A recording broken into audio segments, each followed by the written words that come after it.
Dark Souls rap. Just a little bit. Dark Souls rap.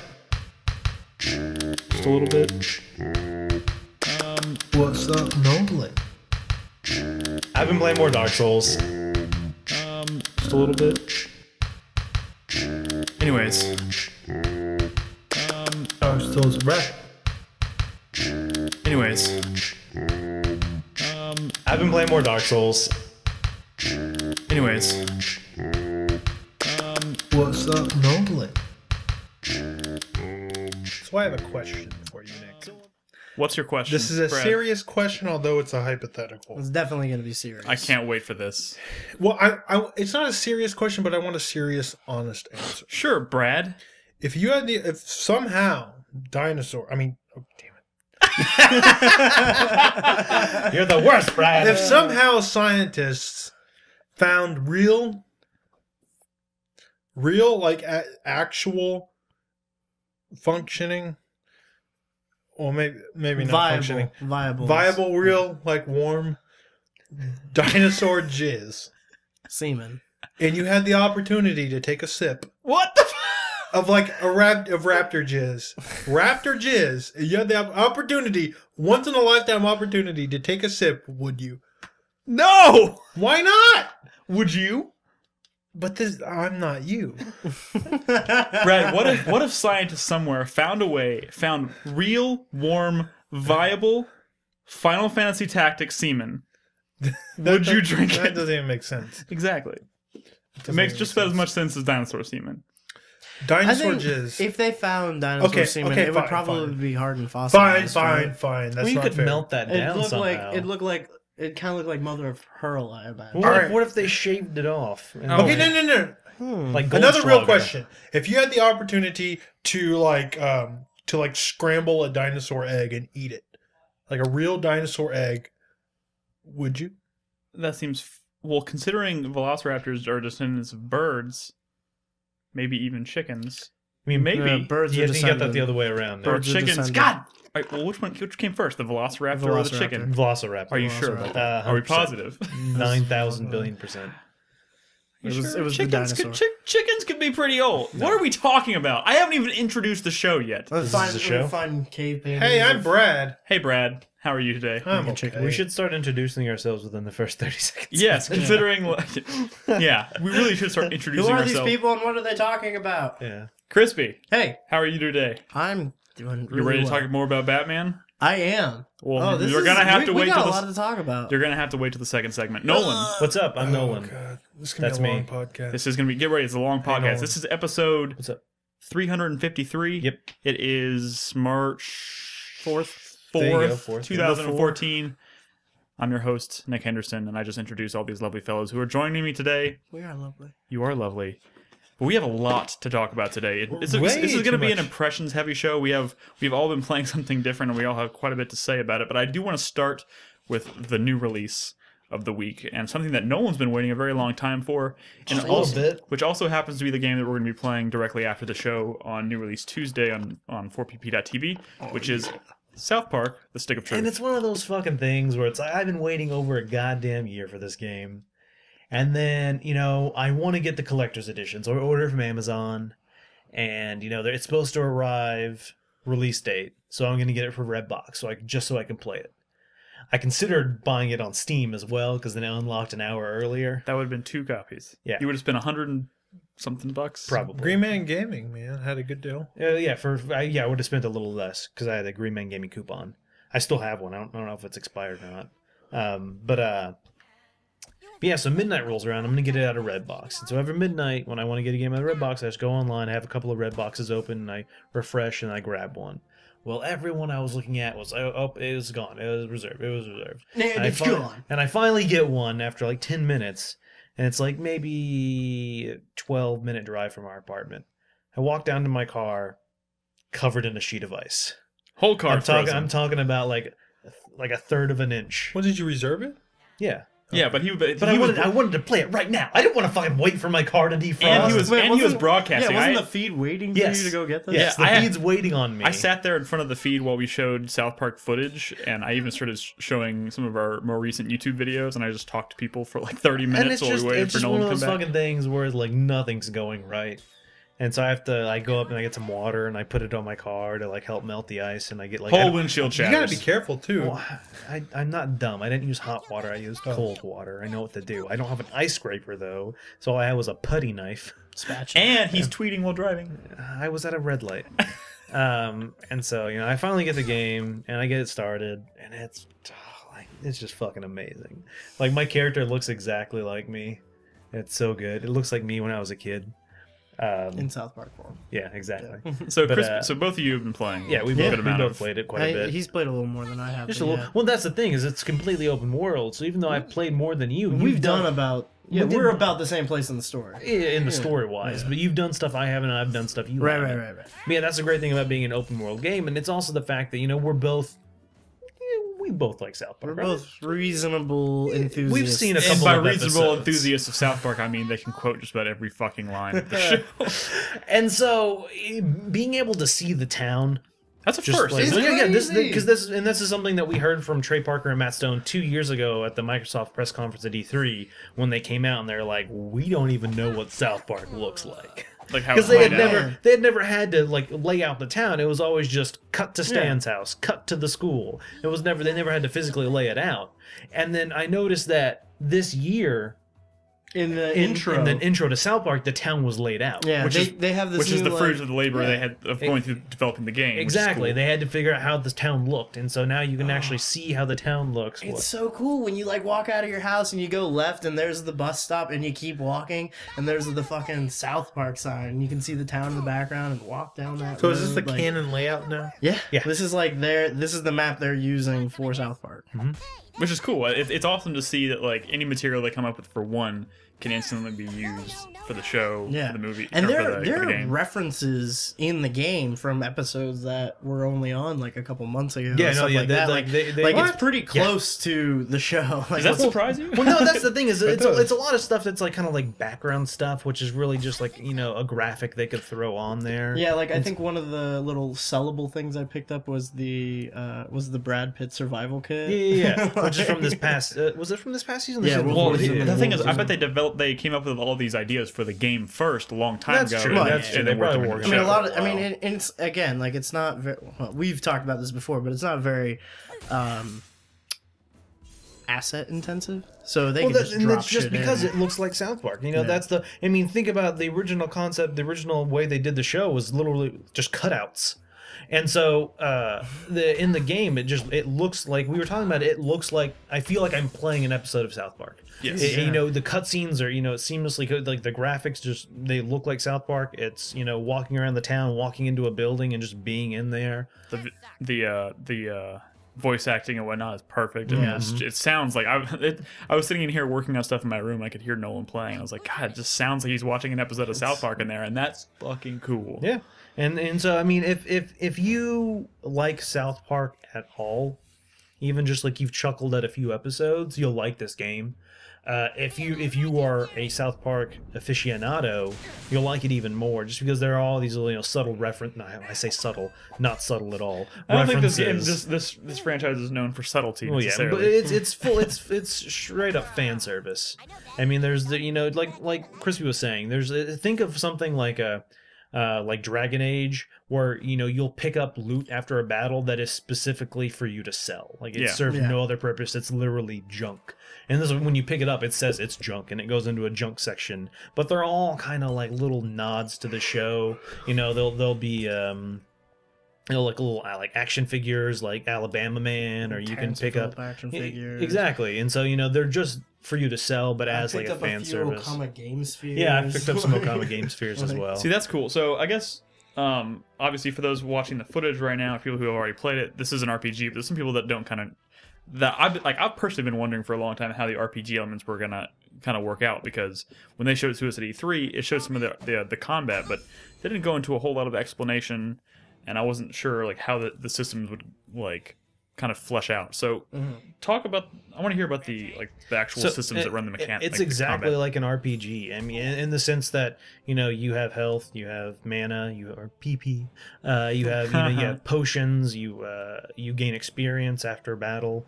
There's not like a job class system or anything. At the beginning of the game, you choose from 4 different classes: fighter, mage, thief, or Jew. Of course. Yeah.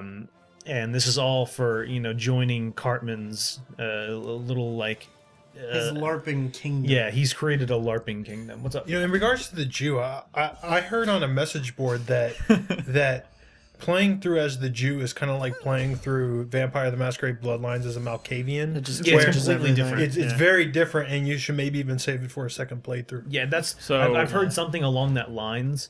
Like I was curious just because I'm a fan of South Park. I was looking at the achievement list on when we were eating dinner before we came here, just kind of to see what kind of do this, ha ha ha. And a lot of them were like, do this as the Jew, do this as the Jew. So I would assume that there are a lot of different scenarios that would play out differently if you were a Jew as opposed to one of the other characters. But I mean, for someone like me, just because I play a lot of stuff, and I'm a big fan of South Park, but I don't necessarily feel so much enthusiasm that I'm gonna probably definitely play it a second time. Mm-hmm.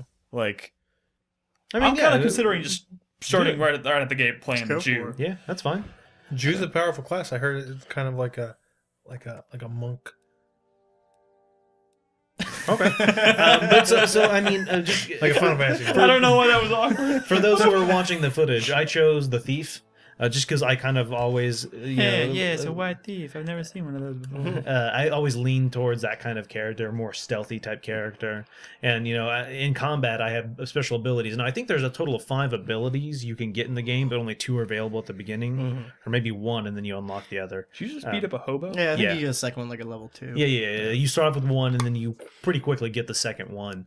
But so far I have the backstab ability and the mug ability, which are it's kind of similar to any other RPG. But the backstab essentially is it's just you stab them in the back, and I think you ignore the character's shield if they have one. Yeah. It's just a powerful attack, and then mug is you just attack them and you steal an item. I feel like this game has so much potential, but at the same time they can keep it really simplistic and basic and traditional, because all these things that are staples of RPGs they can use, but they can put South Park spins on them and make them feel funny and fresh. And which is cool. And so we were talking about combat. Like in combat, there are think of Mario and Luigi. Yeah, Mario and Luigi Dream Team is a good example. Or maybe it's kind of similar to something like along the lines of Legend of Dragoon, and that in battle there will be prompts. Depending on what attack you're using, what weapon you're using, to kind of make the attack more successful. I mean, if you've played Mario and Luigi Dream Team, normally when you go to do an attack, you'll have to wait. All of them, even since Mario RPG. Yeah, that's true. There'll be like a little shimmer, and as soon as that happens, you hit a prompt, and that will either make the attack... timing based. Yeah, it's timing based. Make the attack more powerful, or complete the attack. Sometimes it might fail if you do it incorrectly, I guess. But yeah, so I mean, I have as a thief, I use a dagger, so I do more attacks. So I think like any RPG, if you're using like a big hammer or a sword, you're going to attack less for more power each attack, and a dagger is going to be less power but more individual attacks. And so as the thief, I do like 3 or 4 attacks with my dagger, but that means I have to hit the prompt multiple times to get it right.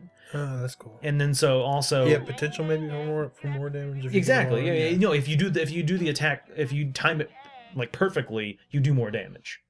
The time and the blocking works that same. And so that's what I was going to too. say. The exact same thing with blocking is anytime someone attacks you, you have the opportunity to block to take less damage. And depending on the character, I guess I don't know. It seems like your party can be more than just. This fucking interface is weird. It's kind of like a Facebook type it looks interface. Like Facebook. Yeah. Well, yeah. When you talk to people, they'll become your friends, and sometimes like. Did I hear you having a conversation with someone like you? I guess you walked up to someone at a bar or something, and the first thing they say to you is, "Oh, hey, are you on Facebook?" Yeah. No, there was one. Real quick before I get into that, just in battle. Asses so funny. Yeah. Blocking, at least with you as the main character, if you successfully block each attack, you'll have the chance to do like a counter attack. Yeah. if you do it perfectly. Blocking is a little more difficult than I thought. Timing is, like, timing on really- blocking is really essential. Like you don't have like when attacking, the window of to like time it correctly is pretty big, but for blocking you have to be spot on. And it's also you have to learn the character's attacks because some of them will come up and they'll swing immediately, but some will come up and they'll do a little slower, and so you have to kind of figure out, oh, he's using a sledgehammer, it's going to be a much slower attack, or something like that. But yeah, tweaks in the game. But I went up to a guy I can't remember who it was in the bar, but he was like, "Oh, are you playing one of those like role playing like whatever games?" And he's talking to me about it, and he's like, "I got a quest for you. I got some big ass rats down in my basement, so why don't you go dungeon diving or whatever?" And he's like, "There's like all these kind of like he kind of knows what's going on, but he's kind of and what did he say? He's like, well, at the end of his conversation, he's like, well, make fucking haste." And so that's actually where I'm at in the game right now. Is I'm going into this basement, which kind of like I'm thinking about it. I'm like, wow, that's literally like LARPing for a kid, like going into someone's basement to kill rats is like It's diving brilliant. in a dungeon. A lot of the quests are like, hey, go beat these things up. Yeah. Like, go kill these things. Combat. Yeah. Back to combat real quick. How does turn order work? Is there an active time thing? Or? No, Not so it's really. turn based. So how and it forth. works? It's like you and your guys, And then, and then okay. them and their guys. So you can't. There is like slowing abilities. Like you can use like certain attacks will slow enemies. I'm not exactly sure how that works because I haven't used them too much. I do know that if so, you have a ranged weapon. And you can use it outside of combat to either interact with the environment or attack enemies. So right now you're with Cartman's Koopa Keep Kingdom, the KKK. Of course. And you're currently fighting against the Draw Elves. And so you'll see them wandering around the town, and if they see you, they'll come up and attack you.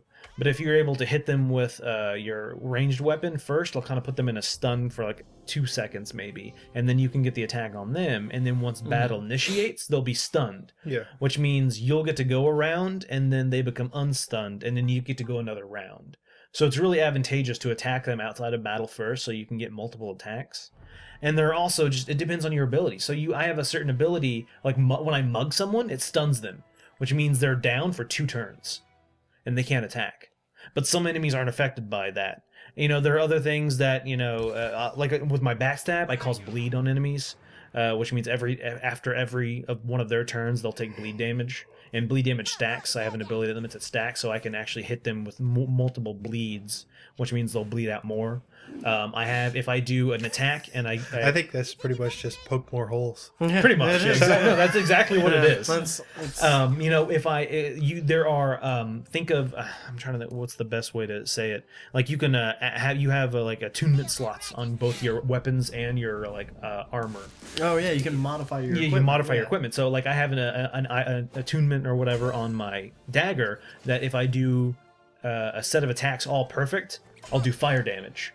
So they'll be set on fire, and they're literally like on fire. So I mean, do you feel like is there seem to be a lot of meat on the bone as far as like RPG There is. systems It's go? not. I mean, Because like we're not gonna sit here and say that this is like the deepest RPG that's ever existed, but there is enough. It is engaging enough. There's enough to it to give it a bit of complexity. Like it's not just. I was worried that this was going to be a glorified point and click game, and that's not what it is. No.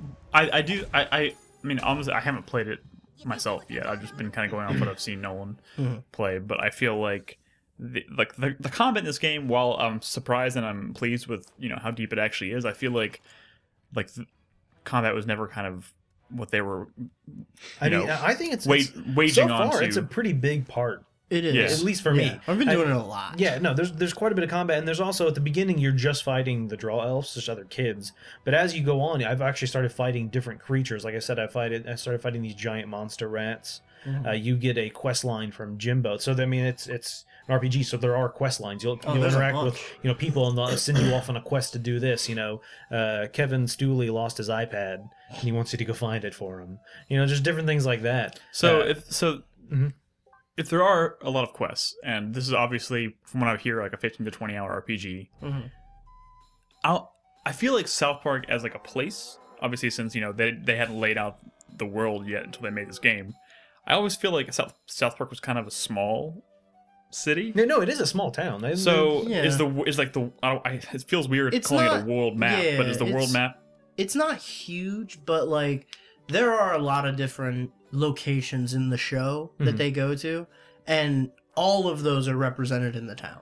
Okay. So it when you're trying to think of like how big is this world map actually going to be, it seems like it would be kind of small. But when you see everything and you realize that like it goes all the way from like way over on the right hand side, there's like the O'Reilly farm or whatever, all the way over to the other end of town where Stark's Pond is and everything. Like there's a lot of stuff in between. There's 3 or 4. Do you have access to it all up front, or Yeah. Well, there's a couple of places that like there's it's they're behind locked doors, and so it's like, oh, you need the key to get in this place first. And generally, you can find the key by talking to someone or doing something. You'll find the key that gives you access. So there's to some that area. encouragement to explore. But I would say like the it's essentially broken up into a not a grid, but more of like a series of rows. And I think there's 4 rows in the town, and then there's streets that go right to left all the way across, and there's only like a couple of streets that go up and down.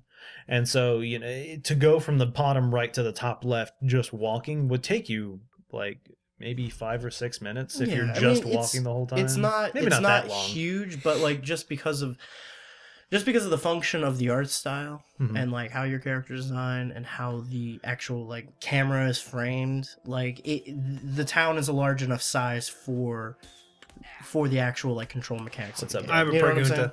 saying? I have a pregunta. So when I watched the demonstration that I watched at E3, they were in like, I guess they were on a main quest. They were at a place like the school or whatever, right? And it seems like all the encounters were like scripted encounters. They would do something like in the environment, the kind of adventure gamey part, and they would trigger these battle encounters. Are all the battle encounters like that? Like, can you grind in this? No, so you can. So think of like something like an RPG, like Dragon Age, I guess, where when you're in an area, like there are certain enemies that will always be there. Like I'm in front of the church right now in the video. Those guys will always respawn there. Those draw elves, and so you can see I was attacking them with my bow. Yeah. So I would stun them, and when I go into battle, 2 of them are going to be stunned now. Yeah, which gives me the advantage. So those guys will always respawn there after a while. Okay, but there's no like random encounters. No, there's always people. There are. But- in fact, I haven't But I it- haven't noticed a single place where there's always an enemy. It's always like as you're walking around, those elf kids will just be randomly on Yeah, there. there are Gotcha, random gotcha. spots where they're spawn. I don't know how often they respawn there. Or if they move away from them. or Yeah, what. exactly. But are those random spawns only out in the world, or if you're on a main quest line like in a location, So- are they all scripted encounters? That's a pretty good question, and because I've just been doing random shit in the world, like I okay, honestly, okay. I'm still on the very first quest that you're given from Cartman.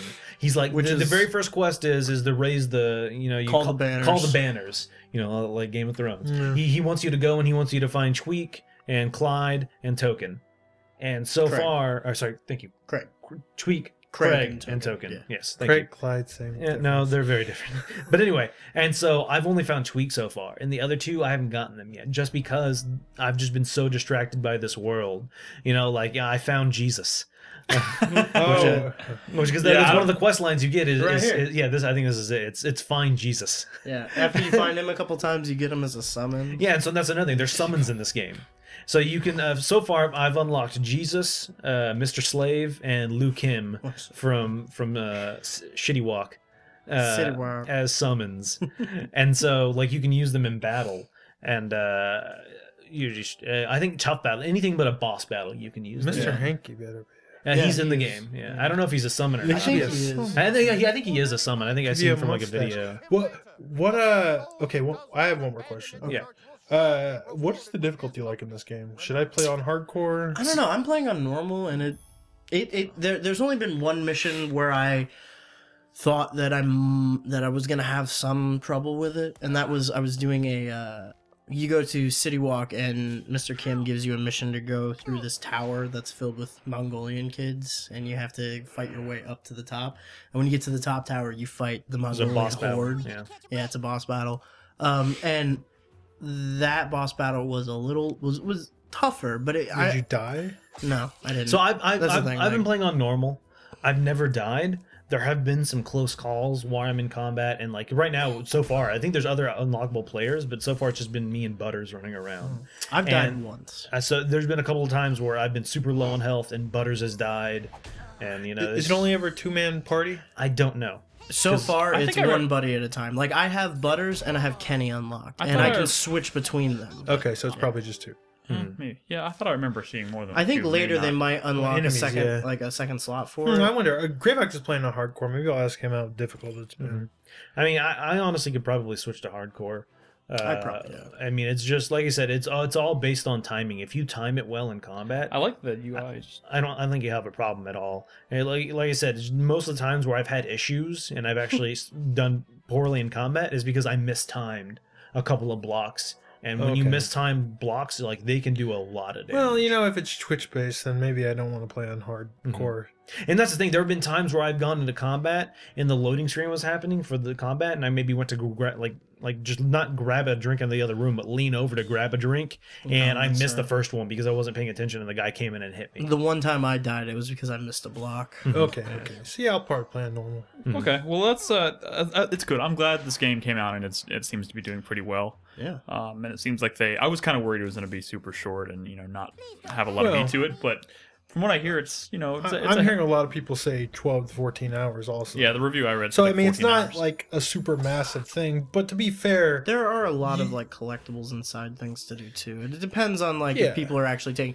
Because if you look like at this screen when you're around town, there are little collectibles hidden everywhere. Like there's some that I didn't even realize were there until the prompt popped up. Like, yeah, but I mean, like, I don't know. I feel like it's okay for a game like this because, I mean, a lot of RPGs, you spend a lot of time just kind of like not really like I feel like this is a kind of game where you're always seeing new content. where you're like, moving forward constantly. pretty constantly. Yeah. You know, It's gonna while feel a like lot a- of RPGs, you're just spending a lot of time, exploring. I mean, you're just doing a lot of time, not really They tend to plateau for a while. encountering in new, spurts. like, produced, like, story content. I feel like this is going to end up feeling like a 14 to 15 hour like episode of South Park, which is that's a lot of South Park. So But I mean, I feel like that seems right for like this. you were saying, with the Jew being almost like a completely different, like you're comparing it Playstyle. to An experience, Vampire the yeah. Masquerade with what was it, Malkovian? Malkavian, yeah. Malkavian.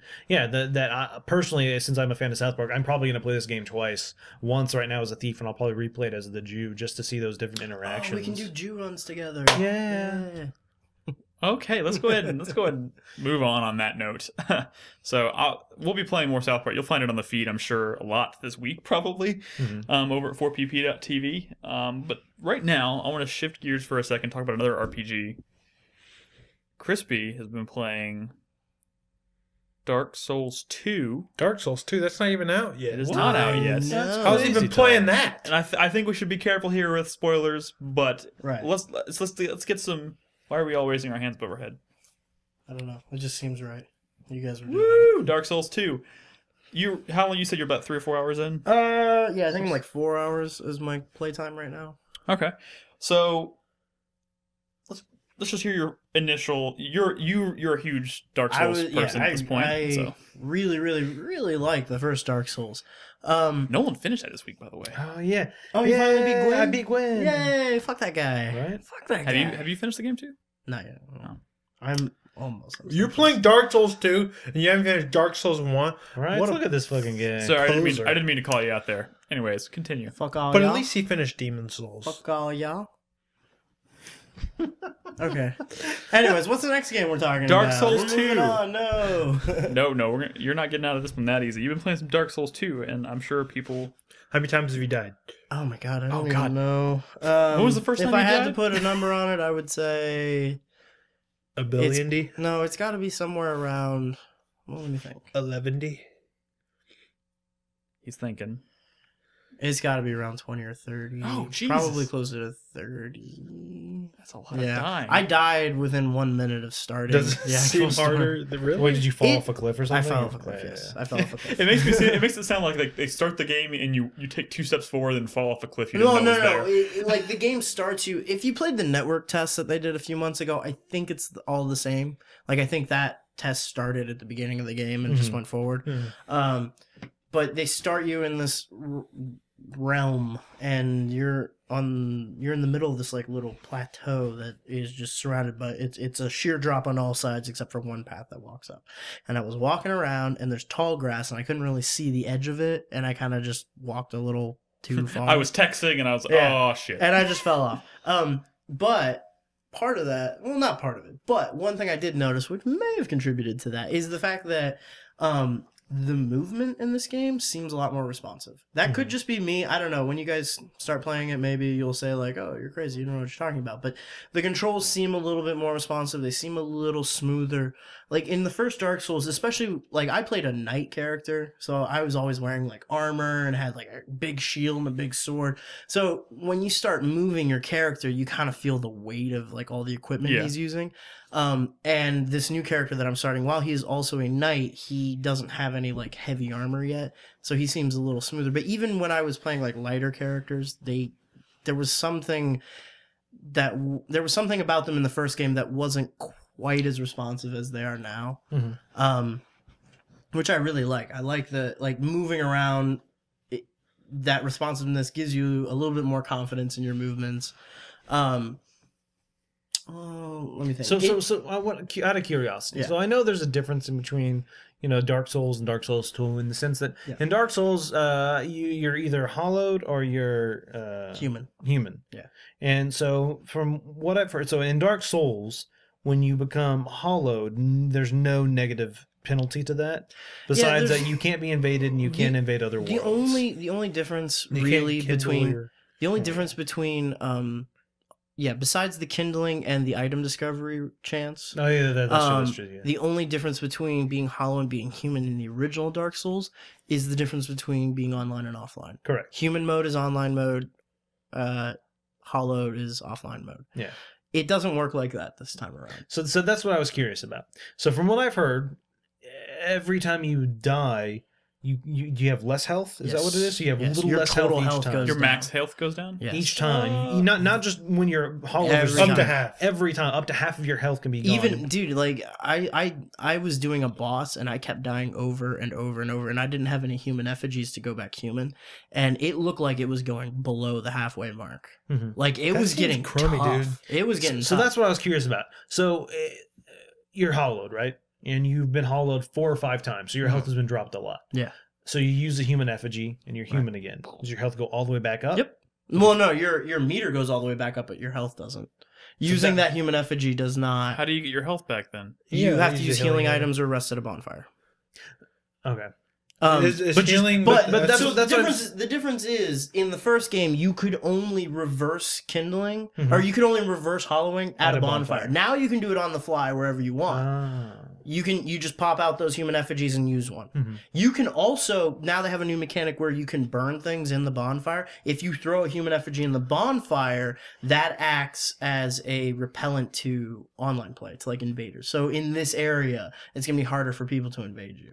This sounds The online that sounds mode more like Demon Souls. The online mode is much more integrated into the whole experience. It's much more a part It's of much more everything. complex as well than it was It is a in little bit Dark more Souls. bolstered too. So like when you first start the game, if you're not online, it asks you if you want to go into online mode. And when you go into online mode, anytime, whether you're human or you're hollow, you can be invaded. Now that hasn't happened to me yet because they haven't turned on the actual like PvP servers yet. So I haven't been able to get invaded or invade anybody. However, they do still have the phantoms and the messages and all those elements to it. Which there are actually other people playing the game right now. So I've been seeing phantoms all around. But the online plays more prominently in the game, and because of that, so like the first covenant you encounter in the game, like if you play the network test again, I think this was in that. It is called the Way of Blue or the Blue Sentinels.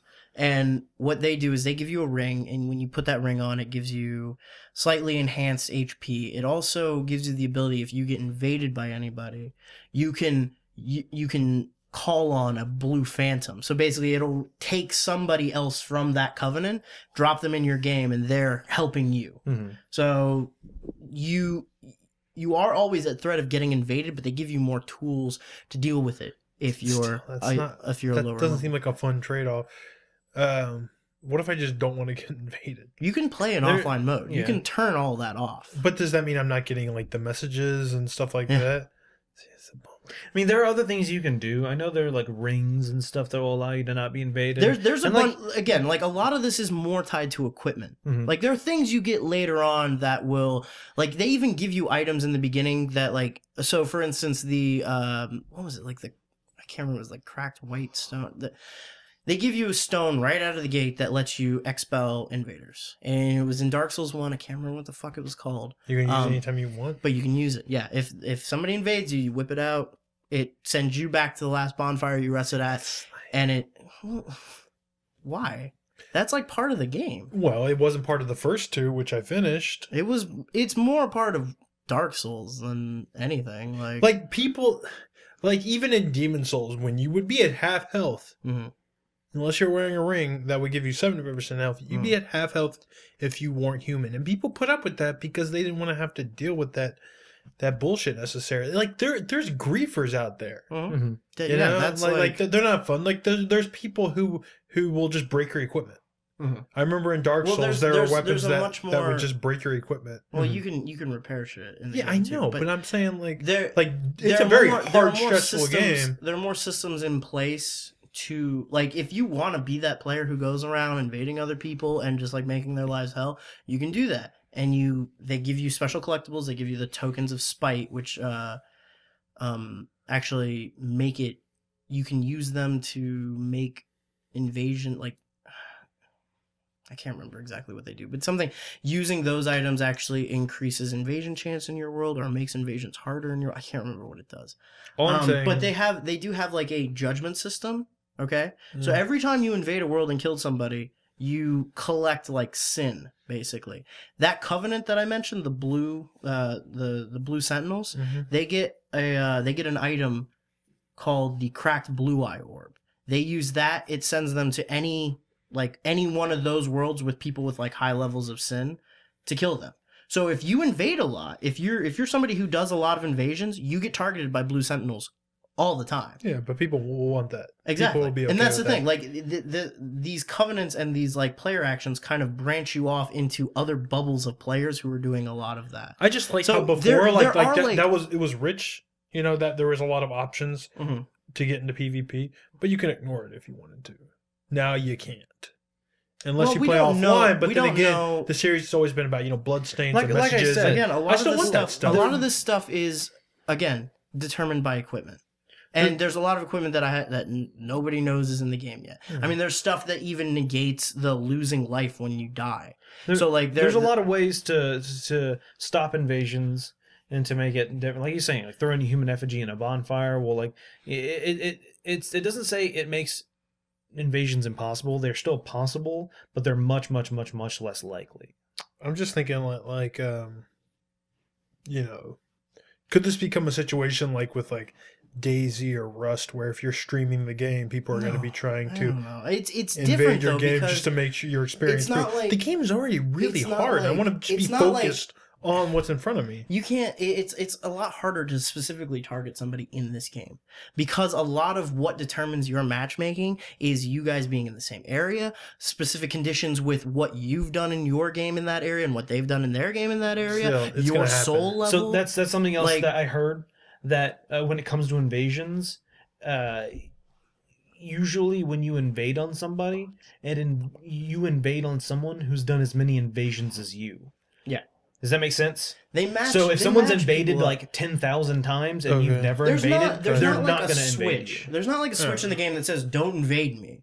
It's all about your playstyle. The more you play and the more you do, these different systems and these different trackers basically start lumping you into different areas where, like, if you're a person who doesn't do a lot of online play, you don't get matched in with like the PvP circles of people who do this all the time, who only play the game. Like to I'm do saying, that. in the invasions and all of that is much more fleshed out than it was in Dark Souls. In Dark Souls, when I want to invade someone, it puts you into someone's area who hadn't defeated the boss there, who was within a certain soul level or you, and No, that was I pretty gotcha. much I mean, it. all this stuff seems Well, well this is designed. okay. But I'm saying, But this my isn't first about- we're not, shit-tacular experience with it, I'm probably just going to be going into offline mode. This is, yeah. I mean, but this isn't.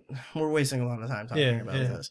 I mean, I personally really like the online aspects of Dark Souls. I like the invasions. I like being able to get help from people. I think that is an integral part of the game. I think looking at that as some sort of like extra frill that makes the game needlessly more difficult is wrong, because I think that is the actual nature of the game. Of this one. Not the And I previous think two. of Dark Souls as well. Dude, all my favorite experiences in the first Dark Souls I know, were but online it was an play. opt-in. It was an opt-in thing. Now it's not. No, it's not always an opt-in thing. Sometimes you're just doing a run-through, trying to get through the depths, and you keep getting invaded over and over again. I mean, that just happens. But Brad's saying is the fact that as long as you're hollowed, that it's impossible. That's true. Yeah. But I mean, I don't know. I feel like the game, that is just one area in which this game has made things more difficult, but instead has balanced things in your favor a bit more. So they've made the actual challenge, the actual obstacles that you're trying to get over, tougher, but they've given you more options and more tools with which to get deal around with it, which I think is But see, great. Yeah, Like, I just very want. This is gonna be a difficult game. I very want. it is. I very much want my experience with, what I'm trying to overcome to be a computer control designed by designers at From Software to be what I experience in the game, and not, I don't ever want to necessarily fight a human if I'm not in the mood, because fighting a human is just different from playing a single player game. You can do that. Like, you can just not. You can cancel invasions. Okay. Well, no, But we're going in circles. That's not the point. The point is that this game is difficult. I feel like so far it is more difficult than Dark Souls was.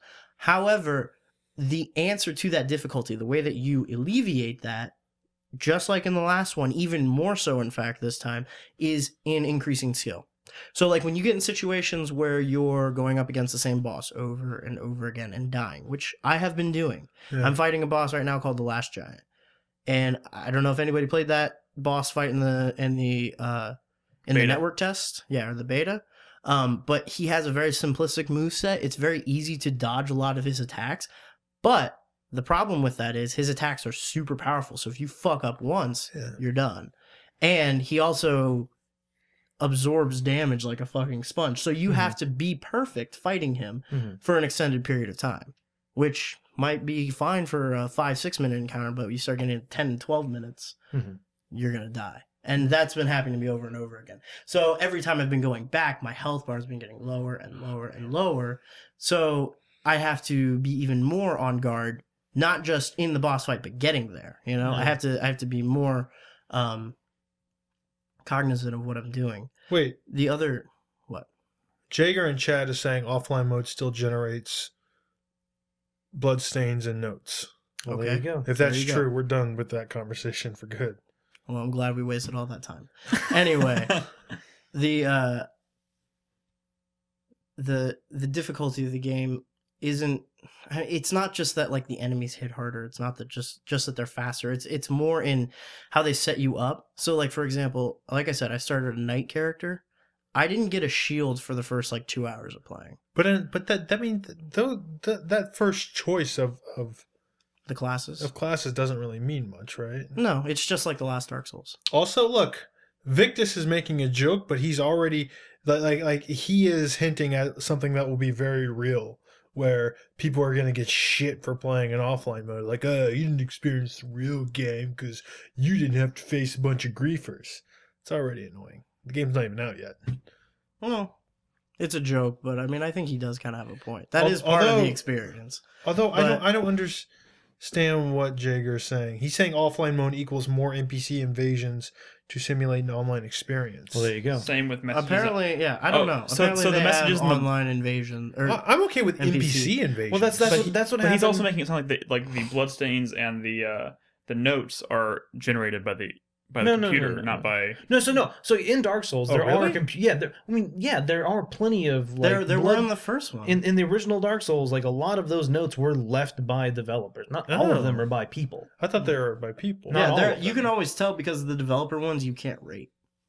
Like They're the important ones that need to be around are there. Yeah. Like even in like Crystal Cave, some of those ones that like are on the invisible bridges, I think are developer ones. But yeah, and NPCs invaded you in Dark Souls. Yeah. And so apparently, just playing that offline. mode, I if just that's what you want. wish I could get the human notes So and bloodstains. I wanted to with- play. Well, apparently you can. No, No, he's he's making- saying they are he's- generated by the computer. Yeah. So I wanted to play Dark Souls as human as possible when I first played it. Mhm. The problem is when I first played it, like seriously, like 6 months ago, played on PC where there's shit tons of hackers. Yeah. And pretty much everyone that invaded me was super overpowered. Yeah. They had weapons that seemed to do attacks that people told me weapons shouldn't be able to do and stuff like that. And so that's why I played in hollowed most of the time, just because that was frustrating for me.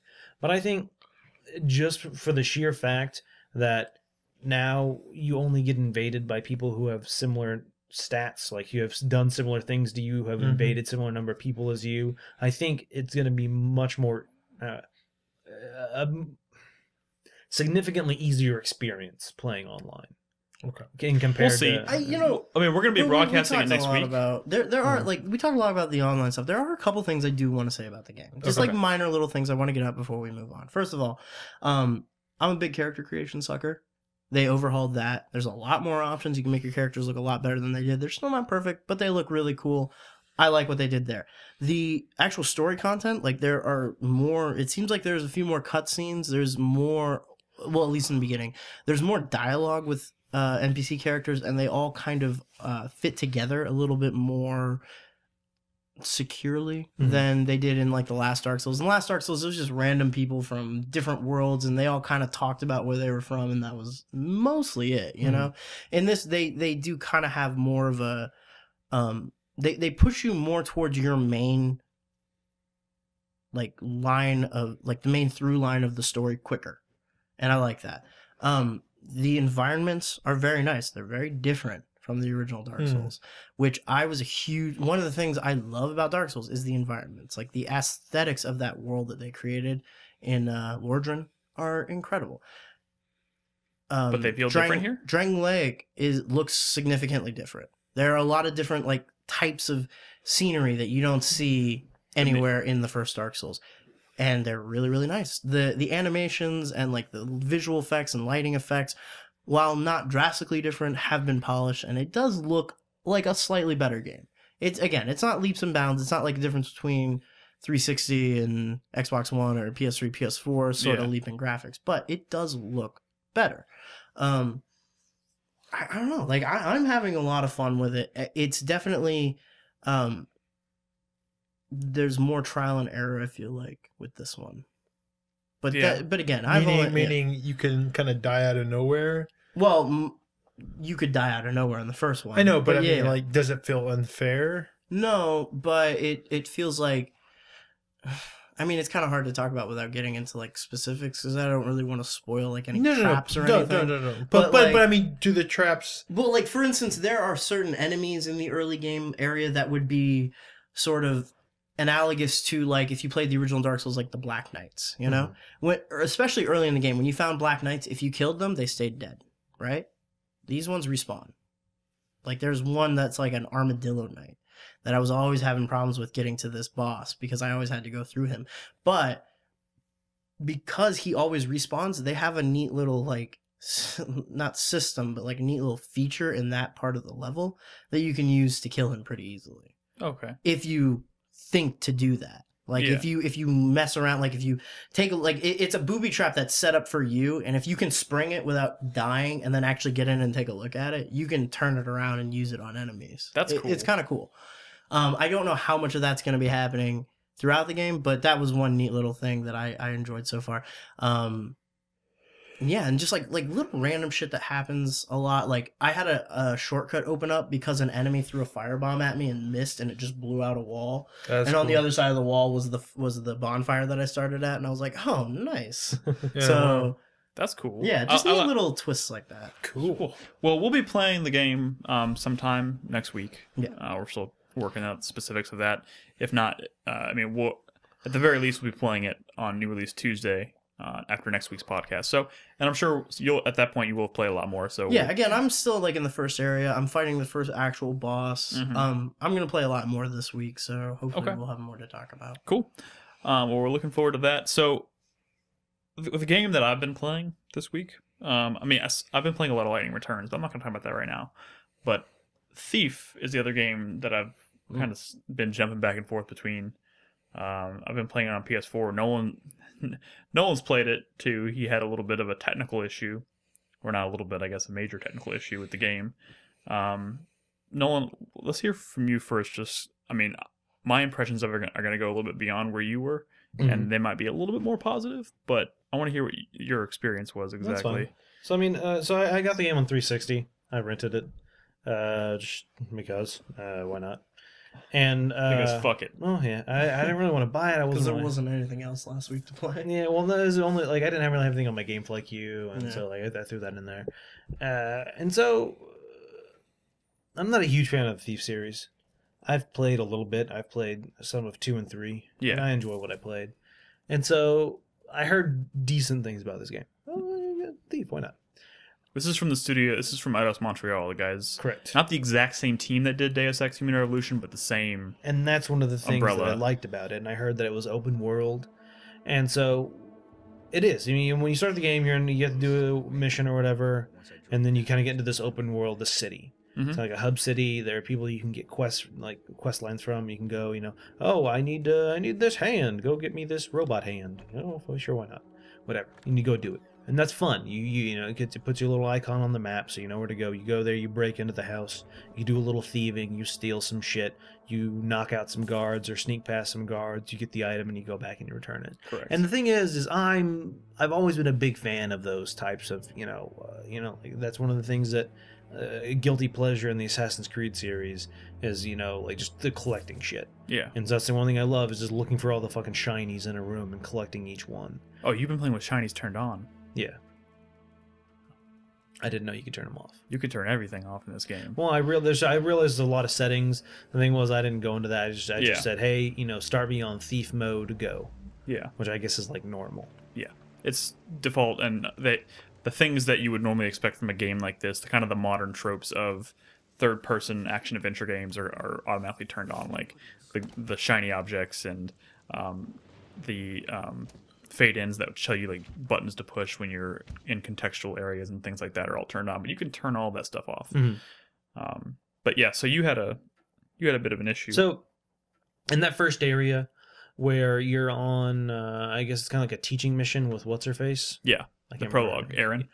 Thank you, Aaron. You had to sneak through like a garden at some point. And I was kind of messing around, getting used to controls. It was when they first introduced water, and I got caught. And it was one of those things where if you get caught, you're done. You have to restart from your last checkpoint. So I got caught, I kind of messed around a little bit, got caught again, kind of messed around a little bit, got caught again. I keep retrying, I'm like, whatever. It restarted me from the beginning of the game. Now, granted, I'd only been playing it for like half an hour. Yeah. But still, it was quite a bit. Was it doing that to you in the main? Like, once you got beyond the prologue, was it reloading every time you got caught? No. Okay. So that's the thing. So I had remembered hearing that there was a setting for that. Yes. And I was like, I'm pretty sure I don't have that set on because I just put it in thief mode. I didn't do any customized settings. I did regular thief mode. So I played it again, and then I got caught and restarted. Nothing happened. See, at the end of each chapter, you have the option of continuing or retrying the chapter. Because at the end of each chapter, it'll tell you, oh, you got this much loot, you played it in this mode, you got caught this many times, whatever. It gives you all your stats, and if you want to redo it, it'll let you redo it. It's kind of like a Splinter Cell Blacklist thing, where it tells you what your playstyle was. Like, it has 3 different styles that you can kind of choose from, and it shows based on your actions just throughout the level which category you kind of fell into. And so I played the mission at the factory, I guess is where it was. Yeah, you played chapter 2. Second chapter. And these missions are and so that's long. The thing. Like, I didn't do like the first area and then talk to the guy and then do the second one. Yeah. I talked to what's his face. I can't remember the guy's name. Basso. I got all of his side missions and I did every single one. Jeez. And then I went on to the second. So it's not like I played the game for 15 minutes and got to chapter 2. Yeah. Like, I've been playing it for quite a while. I played through the entirety of chapter 2. I like to play the stealthy. I was going the route of stealthily knocking out each guard and then hiding their body and then like essentially clearing a room of everyone Yeah. and then walking through the room and finding each item. Yeah. Is it? Question: Are you playing it pretty much similar to that? No. You're I stealthing around, or I am. First of all, as far as my approach to like, I did a few of the customizable options. I've turned off all the shinies. Yeah. I've turned off all the button prompts, all that stuff. I'm just saying, are you knocking out dudes? No. Well, sometimes there are times when I know I want to get something, and there is not an easy way, and that's kind of one of my gripes with the game. Is that there is throw a not bottle. really. You can, except if you don't have a bottle and there's not one to throw around you. So sometimes I feel like I'm forced into a corner, and that's the only option if I want to actually get that loot. It's not like super. That's not super rampant throughout the game, so it doesn't bother me all that much. But there are moments where I feel like I have to take out a guard if I want that piece of loot. Okay. My strategy mostly has been trying to do the game as much as possible without harming anybody, which is some of the best parts of the game for me. Have been moments where like there was one moment where there were two guards right next to each other, and I knew that there was a special item. There was a key on the guy's belt that you could take, and you could get you into a side room that's not required, that gives you some extra loot and whatnot. But he was right next to another dude, so I threw a bottle, and as soon as he turned around, I was like, what was that noise? I snuck up behind him, because he was behind the other guy, and I pulled it off of his belt loop, and then just back into the shadows, and that was done. And I was like, that was really cool. and so Those moments are That's some great. of the stuff I like about the game. I really like the thieving kind of, like I said, I was talking about South Park. I like being a thief. I like sneaking. Yes. I loved when I played Oblivion, and I got my stealth so high that when I was fighting a dude and I backed into a shadow and crouched, he was like, "Where'd he go?" I love that because I just love being that type of guy. I love that backstabs do more damage when you're unseen. I like that stuff. So I like this game. I like hiding in the shadows. I like not alerting guards and stuff. The best moments for this game for me have literally been when I'm in a room where maybe I did something to take out a guard or distract him or whatever, or maybe there's even a guard in the room but I'm just kind of out of sight or whatever, and I am just trying to be very quiet and like pick a lock or put out a fire without him seeing me or whatever, and just kind of stripping the room of all of its lootable items without being seen. That stuff's awesome.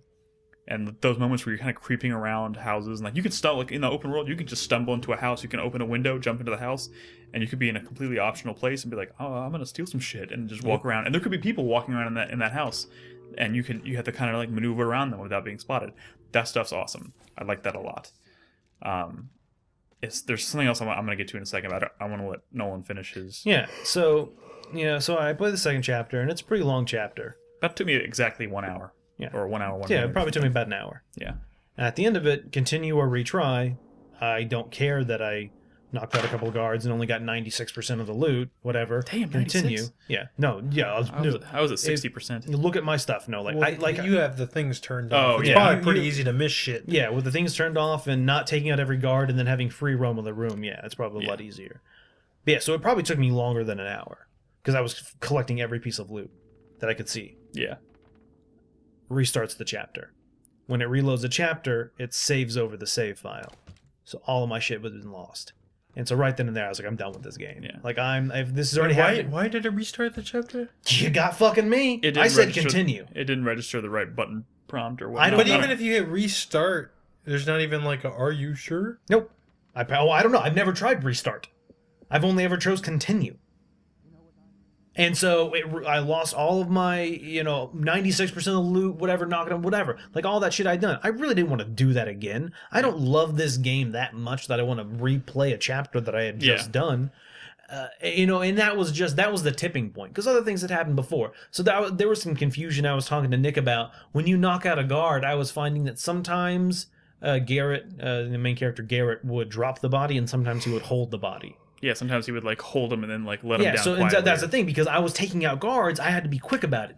A guard had turned his back and he was right in front of a shadow, and another guard had looked away, and I knew he was going to look back soon. So I wanted to take him out and then just drag his body into the shadow. But no, he takes him out and then lays him It on the ground. sucks because the button to attack is R1, or the right on bumper, the PlayStation. right bumper, yeah, On whatever, and the button to like pick up a body is square or X or X.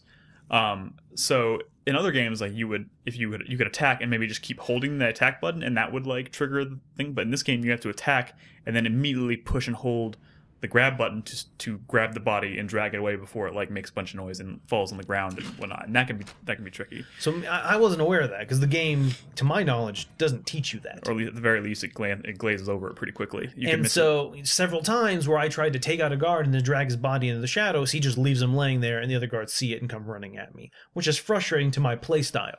Yeah. I don't care about knocking out guards. I just care about doing it the way I want to do it. I want to come up behind them. For me, it's also one of those games where I feel like there's another game recently that was like this, but I feel like my enjoyment, I think it was Dishonored actually. This game seems like it's taking a lot of influence from.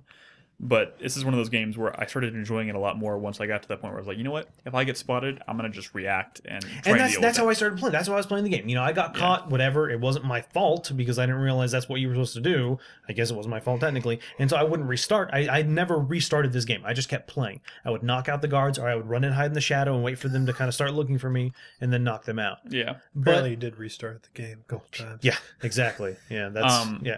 But so another thing is you can walk up behind a guard and you can pickpocket them. Fine with that. I enjoy doing it. Sometimes it doesn't always work like that. So I have to knock them out, and then I want to go pick up the money off of their body. And you pick up the entire body. Oh, yeah. So there were times you have to be at like a really precise angle looking at the body in a certain... And there were several times where I'm like, I just want to fucking pick up... And it takes me 4 or 5 seconds to get at the right angle to pick up the loot. And that's just frustrating to me. My issues in this game have all been technical. It hasn't been anything story-wise or pacing, anything like that. There's all these technical issues that I've been personally running into that are making my playthrough frustrating and not fun for me. Yeah. I mean, and it's little things and it's nitpicky, but my problem is those little nitpicky things add up. I mean, one of the things is there's collectible plaques throughout the city that once you get this wrench tool, you can remove them. Yeah. Why the fuck does it screw to the right when it unscrews them? Lefty loosey, righty tighty. And the thing is, I'm really observant. I'm real. No. Because grates that you have to use the wrench to get into, those turn left. But those plaques turn right. I did not see that coming. Yeah, no. Like, those little things are just... Like, for me, it's just me. Fuck this game. They're frustrating. And all those things have started piling up, and then when that chapter restarted... This is like a secondary world fiction. Maybe in that world they just never standardized screws. There are a few things I want to say about the game, because I am enjoying it. I'm enjoying it quite a bit. And hold on. I've been kind of shitting on the game. I did enjoy some of the stuff I played. I'm not gonna lie. Yeah. I was playing. I mean, I played it for like 4 hours, whatever. I like walking into a room and walking up to a candle, like staying behind somebody and just kind of wafting it out, you know, like darkening the room, putting it in shadows. Yeah. I like that I can use a blunted arrow from across the room and hit a light switch to turn off the lights. Yeah. I like that in one of the houses, your goal pretty early on in the game is like, oh, go get that mask, and you get it, and oh, that's not the actual mask, that's a fake mask. Yeah. And you have to find the real one. And I like the there's a hidden room somewhere, and in that room is a safe. But to get the number, it's not just on a piece of paper. That was cool. That's what I'm saying. There was literally a puzzle like that where there was a safe with a combination lock on the wall, and I had to explore in this little room, and I found this note that was there, and there was it was this note that someone had written to someone, and it had nothing to do with the safe. But like throughout the note, there were like numbers and like parentheses or something, kind of throughout the note, or whatever. And I had put it away. I hadn't thought about it anymore. And then I came across this safe that was somewhere else in the house. And I opened up the safe, and I was like, "Huh, this is." I don't remember seeing a combination. And then I remember I just opened up the note, and I was like, "Wonder if these numbers in this note correspond to the combination." And they just happened to. And no, I'm talking about something completely different. Like a lot of things. This is similar. This is one of those games where you find notes, and those notes will give you clue. Like think of like The Last of Us. When you find the note, then you can unlock that safe. It's like that, but they aren't all just the safe. The note gives you the numbers. Some of them are a note, and it's this girl, and she didn't like. I don't know if it was like her foster father or something like that, and she didn't like how he treated her, and so one night she hid in the closet and watched him unlock the safe, and she scratched the combination in the wall of the closet, and you go in the closet and you look, and there's the fucking combination right there. That's cool. It's very thiefy. You know, it is. It is. And that's what I love doing that. I love that there's another hidden safe off in the world, and like it kind of tells you like, oh, I've written it on blah blah blah, but it's not just one place. It's actually in different parts of the room, and you have to go and you have to kind of figure out which number it is. And there was like I only found 2 out of the 3 numbers, and I was like, fuck it, I put in 2, and I just kept turning the safe until it opened. Yeah. You know, I did enjoy those aspects of the game. It's just all these technical issues I kept running into and frustrating things that kind of it made me, I'm done with the Yeah. game. Now, I've already said that when this game undoubtedly goes on a Steam sale, I'll probably pick it up. Yeah. Hopefully, they might maybe patch a couple of issues. I honestly Yeah, doubt no, they will. it needs some patches, I'm sure, and I'm sure it will get some over time. The game's still fresh out the gate. There's a few things I just want to point out that I like, and some things that really bug me. As far as things that bug me, like the hub world, it's beautiful and it feels like a world that's lived in, which is nice, but it's so kind of tight and condensed Segmented. and segmented, which is a problem. But it feels like it's really hard to kind of learn your place in the world. So because like I said, I did every single side mission. I still don't feel like I have a good grasp of that world. I mean, there are a certain few areas. I'm like, if I go right this way and then left, I'll be up in the central area. Part of that has to do with you're so restricted in your movement because at the beginning, there's like at the beginning you don't have that wrench, and so Yeah. there's some like access panels you can't get into, and there's this one where there's a room, and I can't get into it. Yeah. But I can see it from a different room, and I press some switch, and I hear a noise. And I'm like, well, maybe that unlocks a door or something. And I run around, and there's no door. Like, I'm looking in the room, and I can see that there's a door on the right side. But when I run around to where I think the door would be, it's not there. And so I'm just like, I was getting really frustrated trying to figure out how to get into this room. That it was kind of like, I guess maybe almost like a puzzle-esque. I could see one of those big boxes. There's like a big chest, like a whatever that you can open that you don't really have like money in them or something like that. There's one of those in there, so I figured there was something in it. There's got to be some way in there. But the things about this game that stand out for me that are really good, it feels nice, like sneaking around the world. Your sense of like place and movement throughout the world is really good. Like when you're running, like if you ever just sprint down a hallway, like the sway of your character feels good. Feels really nice. I like the swooping. The swooping is great. The swooping is something that I feel is totally like they played Dishonored and they were like, oh, we need something like that. Almost like the blink ability. Like it feels like a blink. I mean, obviously you're not as free to move around like that. It's the ability to move a Dart pretty through- short distance pretty quick. through shadows. Yeah, so it's essentially like if you're in a shadow and there's another shadow but there's light in between, you can swoop between, and so you'll quickly go across that gap, and so it'll help you not be seen, and you can swoop between cover. So if you're in cover behind something, you can swoop to the next Stealing cover. something off of someone's belt and swooping back into the shadows, really fun. Yeah, it is. I also had this really weird moment where I was in a room.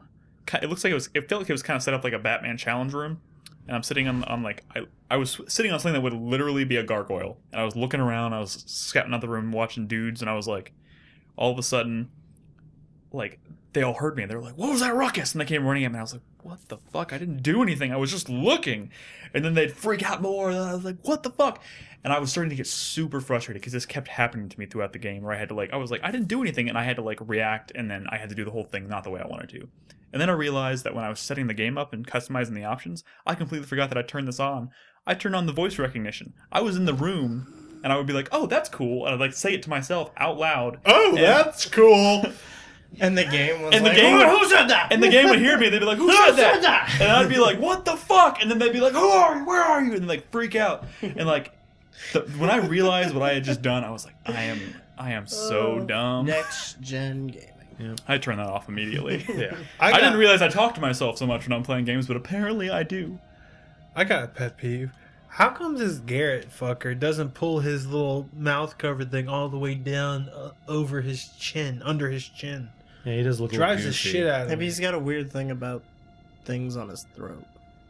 Maybe his chin's just really dumb, but I hate how Yeah. he looks. He has He a looks weak- kind of goofy Because he's So- got that thing around his chin. and it just He has goes a with weak chin strap. chin. He doesn't So want anyone to one see thing it. I do like is you have this kind of detective vision, whatever you want to call it, focus meters, what they call it in the game. Which when you use it, it will kind of point out certain things. It'll whatever. I like that it doesn't refill.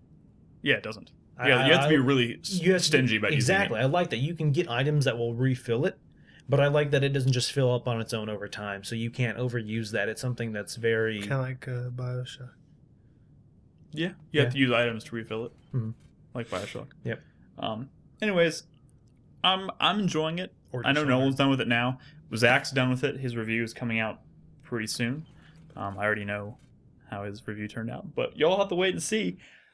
I hope to have this finished sometime next week, but because there's a lot of stuff coming out in March, so holy shit. But let me see where we are on time real quick, because we may need to cut the break here in a second. So we're gonna take a quick break, and then we're gonna come back and we're gonna finish up. We have 2 more games to talk about, and then we have some news topics. The last 2 should be fairly quick, according to Brad. Well, What? Yes, stay tuned during the break if you're watching us live at 4pp.tv. We're going to be debuting a new top 5 video. I know we've been kind of slacking on those the past couple months. We were really busy on our top 10 videos for last year, but we are starting to get back into the groove. So, of course, if you're a subscriber over at 4pp.tv, you will have access to this full video in the forums. You can access it from the forums. But we're going to debut the first portion of the top 5 video. It's Zach's top 5 video. It's great. I am a big fan of it. So stick around for the break, and then after that, we'll come back. We'll talk about the last 2 games. We'll talk about the new Batman announcement and a few other things. So, of course, Batman discussions are always fun. So, yeah, stick with us, guys. We'll be back in just a minute.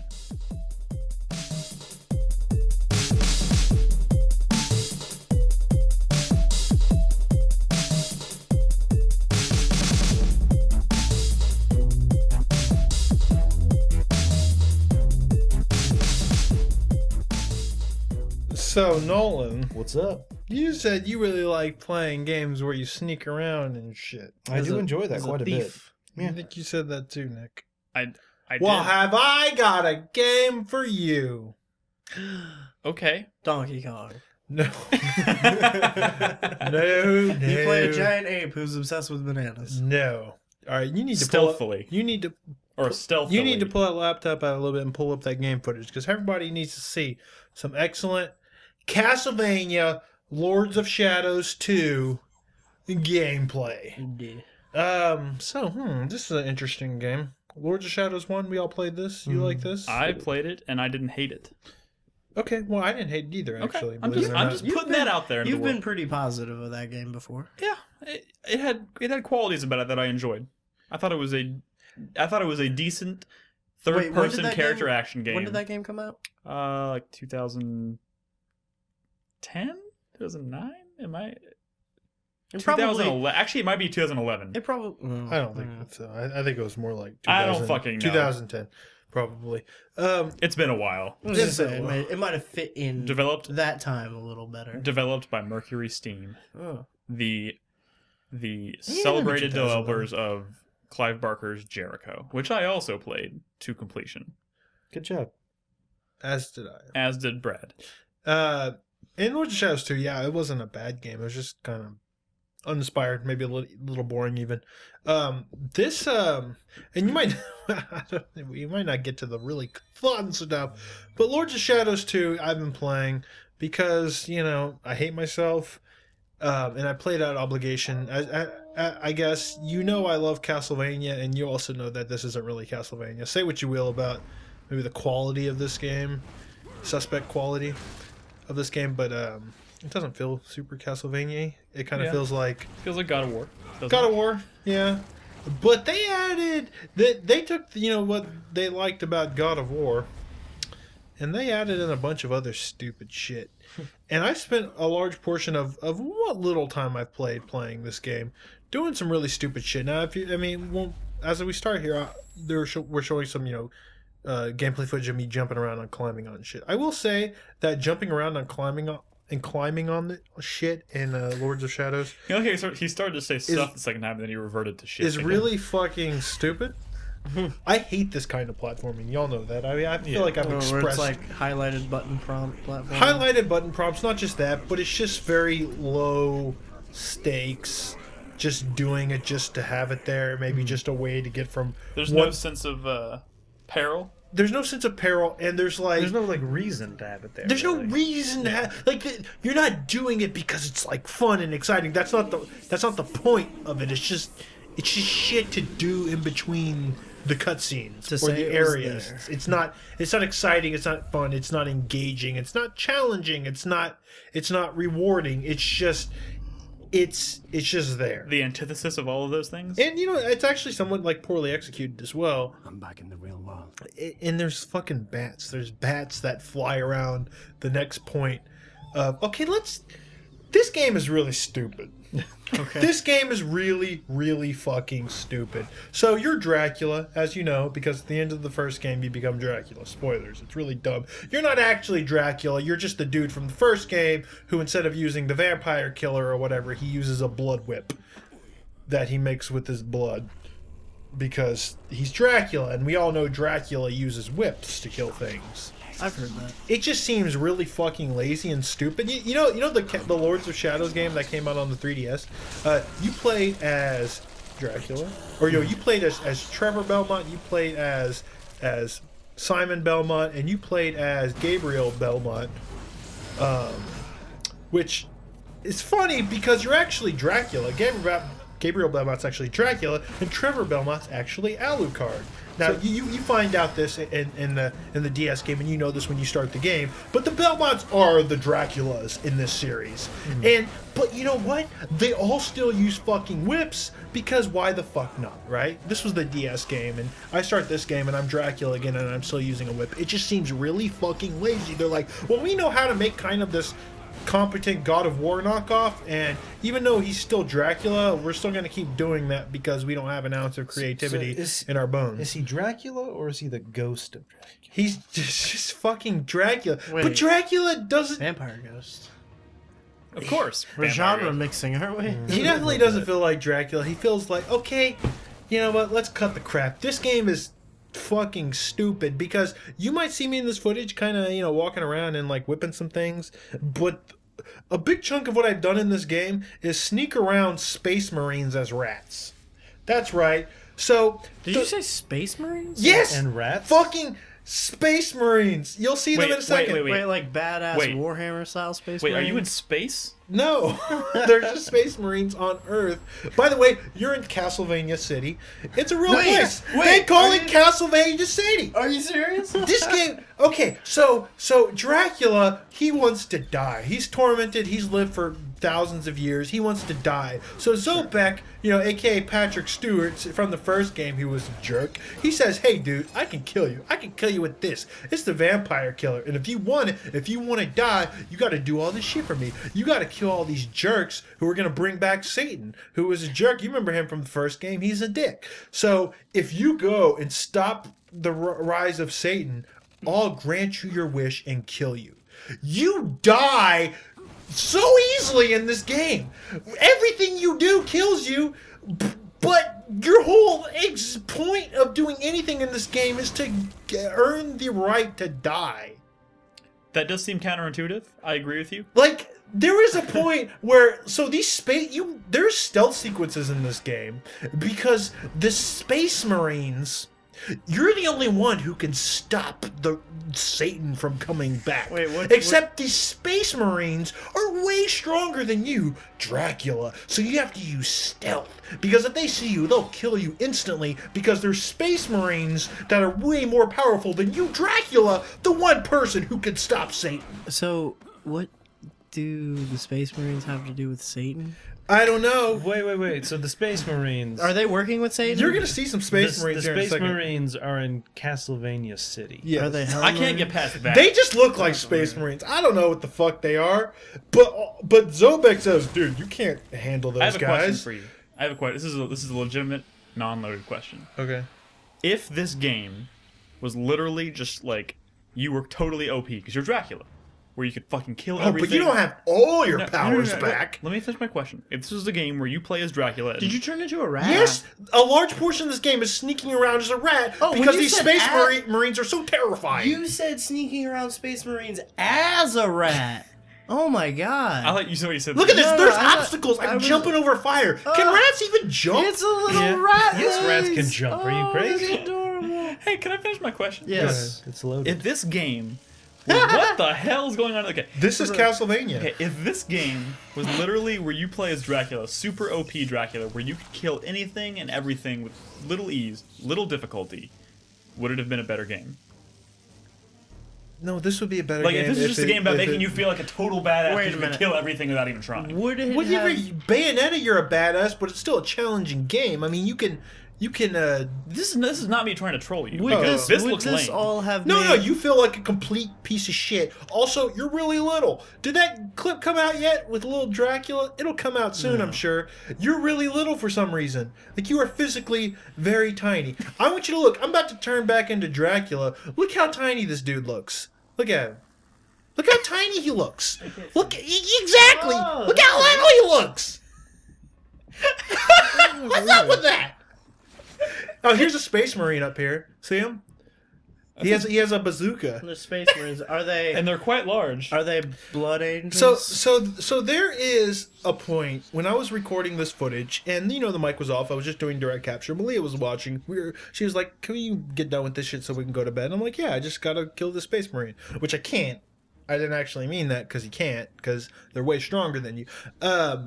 Where you have a technique where I can throw bats at the Space Marines to distract them. Like to distract them, and they're like, "What's going on? There's bats around. There's bats." And earlier in the game, I had this ability where I could sneak up behind a Space Marine and possess them. I can't kill them. I can just possess them. So I'm trying to remember how to do that. And I'm behind the Space Marine who's flailing. He's flailing, bows flying, right? And the Space Marine literally elbows me in the face 3 times, and I die. Dracula dies because I was elbowed by a flailing Space Marine. This game is so stupid.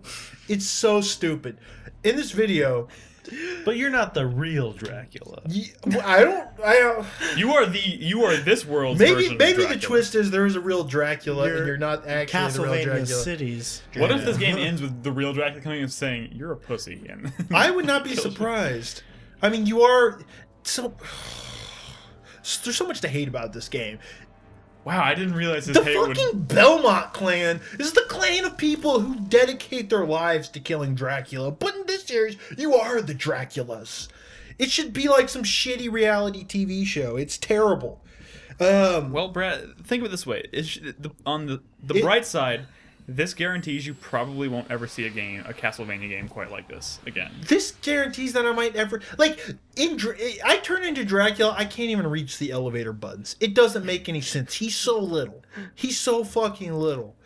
So I go into this event, and there's this live wire that I literally tried to jump over probably 30 times, and the rats keep dying.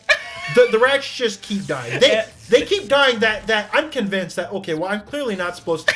I'm clearly supposed to figure out a way to turn off this wire, and then I can get past. So I run around this environment for 15 minutes, going and there's nothing I can do.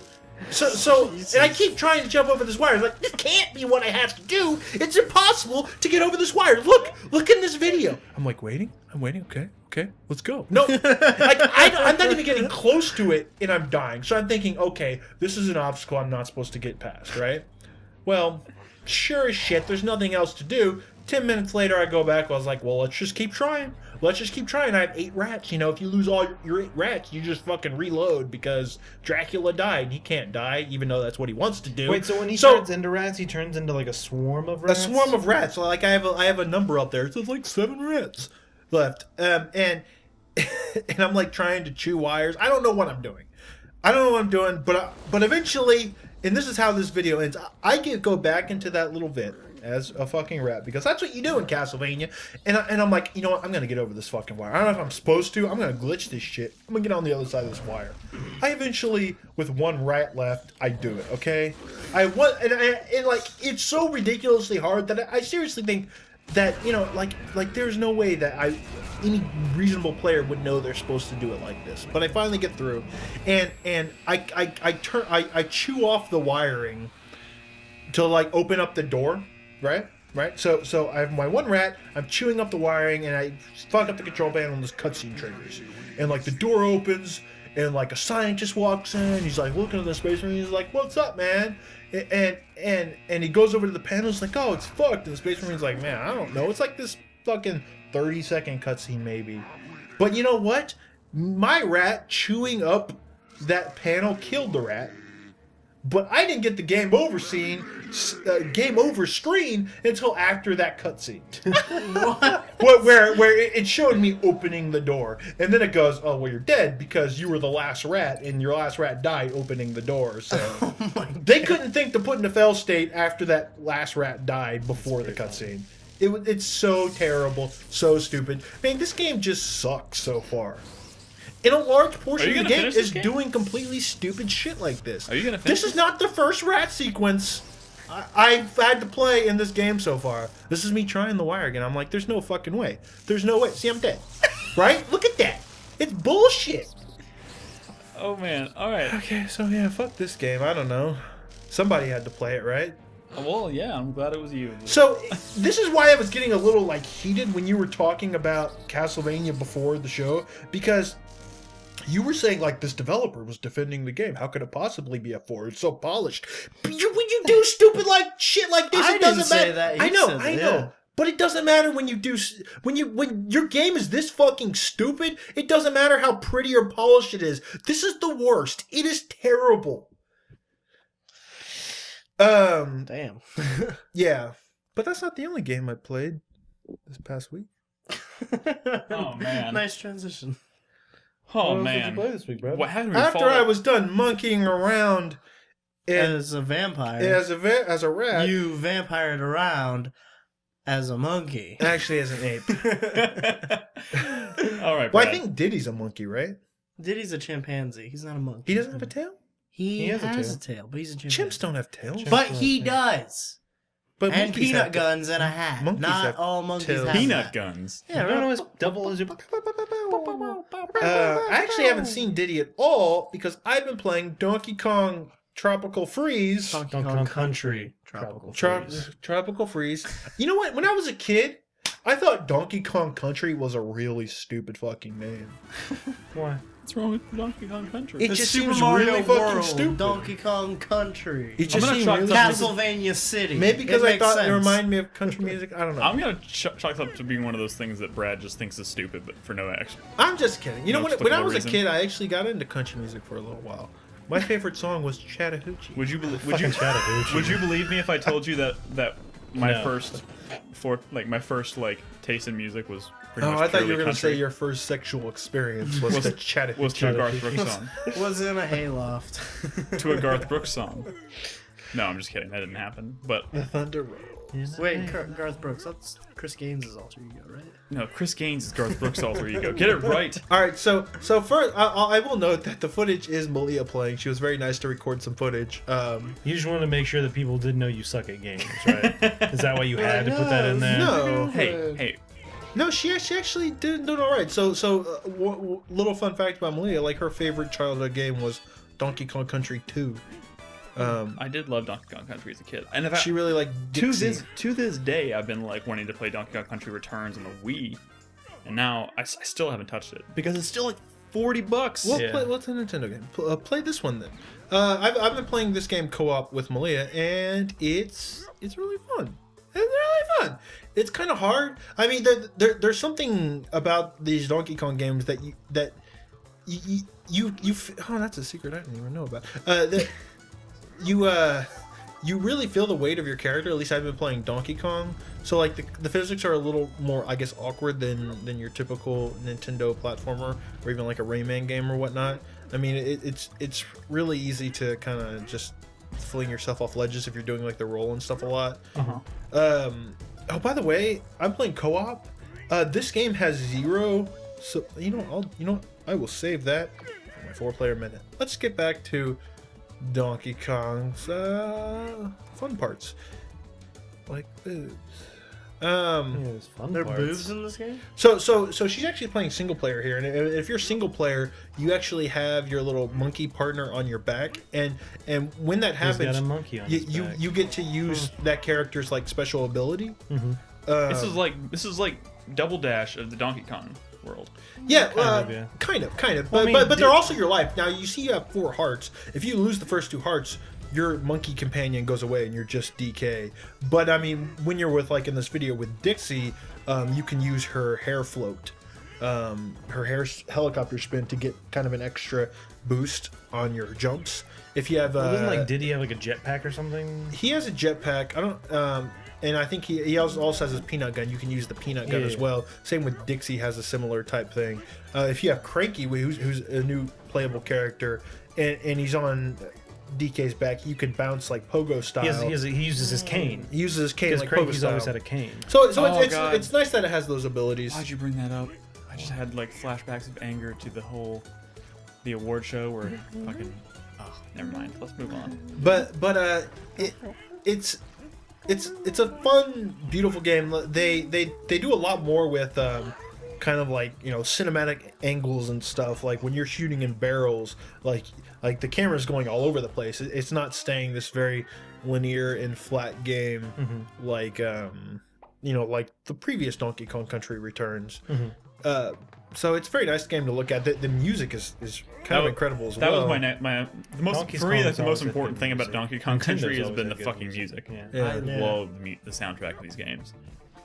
Yeah, and there was this one level we played that was really striking looking. It's towards the end of this video. Maybe Chris can actually skip ahead a little bit in the gameplay footage, but it's kind of like the black silhouette with you know, you could just see the colors of the background, like the horizon, like the sunset, if you will.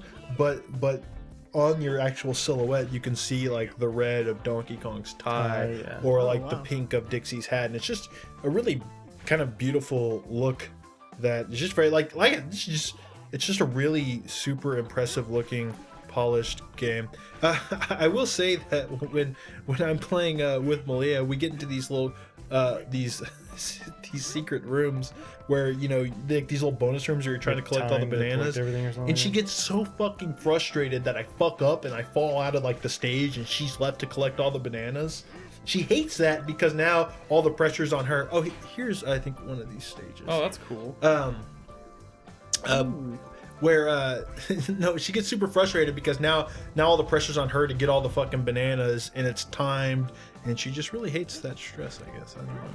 But it's been really fun. I have heard that this game gets really, really difficult, especially the bosses, so I'm not entirely sure like how far we're gonna get together necessarily. Wasn't Returns known for the first Donkey Kong Country Returns known for being really difficult as well? Sure, but I mean maybe, but all the reviews in this game I feel like kind of mention the difficulty. It's supposed to be a lot harder, but I mean we're definitely gonna keep trying. I mean she's getting better. I mean Jeff was playing this as well, co-op with his girlfriend. So. Oh, what is that? A fucking challenge? Just he and fucking. That would be a great challenge. The thing is, I was gonna do that with Bernadette when I had this on my GameFly queue because she likes playing games like this, and I was gonna play it. Yeah, and then but Brad's see, like, "I want to play with Malia," Bernadette's and then he's like, good. Jeff's like, "Oh, I'm gonna play it with my girlfriend."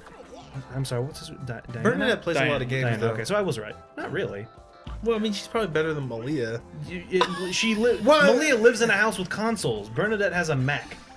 Yeah, but Malia hates video games. She just has these She hates these fond memories of playing this as a kid. So She she hates was like, video sure, I'll games play. except for Fable 2 and, Fable 2. and Rise of the Triad. Or not Rise of the No. Triad, right? Yeah, no. Rise of the Argonauts. Bernadette would never just pick up Rise of the Argonauts and play it. I guarantee you that. Yeah, Bernadette likes that was Sims. random. That was random. Bernadette's like Sims. She plays like Sims games and like Candy Crush. We did finish Yearwalk together. That was really cool. She could not play Yearwalk. She's too scared. Amelia's kind of obsessed with Picross as well lately. I still have not reminded Emily that we forgot to play Yearwalk together. But when I do, I'm in trouble. But yeah, I mean that's Donkey Kong. It's been fun, and I'll keep playing. And you know, who knows? If Malia kind of gives up, I'll definitely try to finish it. I wonder if it's more single difficult. player. If Like, look at this. I mean, That's it so cool. looks really good. Yeah. I mean, Aesthetic. I mean, just it's appealing to the eyes. the to look minecart at. stages are so fun. Oh, they are. They're good. Yeah. Oh man. all right. So that's cool. I'm glad this game. Donkey Kong. I'm gonna vamp a little bit because I want you to see this secret. There's a ton of secrets in these stages. There's up to like 9 puzzle pieces that you can find In each stage. in each stage. Oh, she's not gonna do it. I'm thinking of when we were playing together. But when she was falling down there through the leaves, I noticed like a pattern, and it was kind of like the Riddler challenges from Arkham Asylum, where if I positioned the myself camera? just right in the leaves, it would make like a star. you know, and when it did that, it triggered like a fucking secret. Like Really? there's some really well hidden secrets in these stages and a ton of shit to find and collect. We just kind of been going through, and I was talking to Malia today, and he was like, it's been fun, but I feel like we've been going too fast. And I was like, but I didn't think you'd care about all those secrets and stuff. And she's like, no, that's actually what I really liked about those games. I never got very far in Donkey Kong, you know, Country 2 because it was really hard. But what she liked doing, she told me, was actually finding all the secrets in the levels she could get through. So when we play, you know, again, we'll probably try to get some more of that stuff. But Cool. it's been fun. All right. So that's, man, it's been an impressions heavy show. But the time has come to jump into the news. And there was a big major announcement today. We've all kind of speculated on. We've seen it coming for a while. But the details didn't fall into place until today. And that is the announcement of Rocksteady's next Batman game. Or as they're putting it, the final Batman game they are going to be working on. Batman Arkham City Origins. No. It's actually called Batman... Returns. No. It's actually Begins called... again.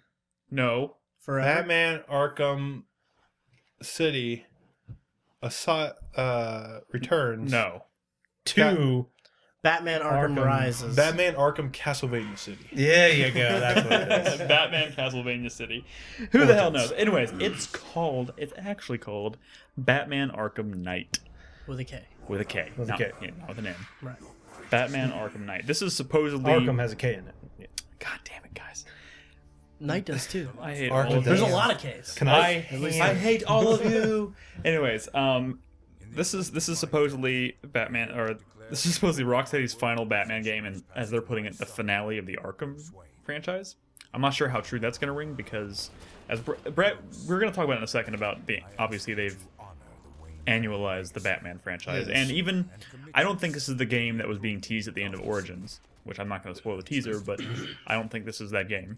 So I'm sure we're going to be seeing more Batman Wait. games in the future. There was. Oh wait, why not? I mean, I think that was teasing Well, the next. let's talk about the end of Origins because Do you want to? Do you want to spoil the end of Origins? like the after credit spoiler. Well, I don't fucking care. No one might, and these people might. But is it like the Joker? I mean, like who no. the fuck cares? It's Batman. I mean, like that stuff is out there, right? We're not going to talk spoilers. Like Robin's a bad guy. I mean, what, No. Okay. that's probably even Uh-huh. happened before, right? Yeah. See, I mean, what are we gonna? Robin's been a bad guy before? Yeah. No, I'll just say So you really don't think that sets up? So you think the ending of Origin sets up I the think- next game that Warner Brothers Montreal is going to make? correct. So this That- is an annualized series. I Yes, mean, it went from yes. City. Wait, it went from Origins to this one, Night. which that's not normal. So yeah, okay. Okay. So We're probably going to let's see let's in cover. 2015 another. Yes, we will. I'm sure. I'm hoping that eventually it breaks out of the Arkham and becomes more of just Batman as a franchise angle. So maybe we can see more interpretations or something to mix it up a bit. Like the reason I think Assassin's Creed gets away with it is because they change so vastly from one to the next. Usually. Before we get into the details of the game, can we say what maybe we were all kind of thinking before when it was just announced that hey, Rocksteady is doing another Batman game and it's an Arkham game? You mean you want to hear what we thought? What were we thinking? What were we asked? That's a little bit of a bummer. Because one, maybe we were hoping that Rocksteady was doing something new with maybe a new superhero, possibly. Booster Gold? Sure, so good. something Oh my not God. Batman. A time traveling. I think Booster we Gold were all game. kind of hoping that Rocksteady was maybe moving away from Batman, right? Part of me was, Part- but at the same yeah. time, at the Also, same time, You're right, I wouldn't mind seeing. Or there were some rumors that maybe they were working on a Silver Age Batman thing, which would have been very different. And to hear that this is an Arkham game, that's a little bit of a bummer. yes, it is. Honestly, I mean, yes, those are the rumors we heard, and it turns out none of them have proven to be true. There are other things that other people were hoping might be the case here that have not come to fruition. Batman versus Superman. Are you talking about Batman Beyond? This is just another nail in the coffin of like, oh my god, we're never gonna get an actual Batman Beyond course video not. game. I mean, I don't know, man.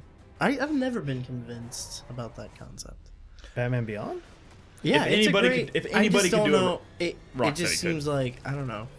Anyways, we're not here to talk It about would be what hard could for have me been. to get excited about Beyond as much as something like a Silver Age Batman because I feel like tonally those are very different. Yeah. While Yeah, they are. Beyond is not maybe that different from like Batman the Animated Series, which is what this one's kind of based on, right? Sure. Roughly. Sure. And tone. Anyways, we're not here to talk about what could have been. We're here to talk about what actually is. Okay, what is? So, the announcement today is that I guess there's a cinematic trailer, which if you haven't seen it, we did post it on the site at 4playernetwork.com. So check that out. It's a cool trailer. It's all pre-rendered. You know, yeah. per usual, it's a cinematic pre-rendered trailer. Yeah. Usually the first trailers for these games always are, and they're always really impressive. This was a fantastic trailer. It featured some villains that we've already seen before, obviously. I didn't feature anybody new. No, it didn't feature anybody. Not to say that I mean, there's obviously going to be all kinds of villains, cameos, people we haven't seen before. But I guess the details we need to cover for this game.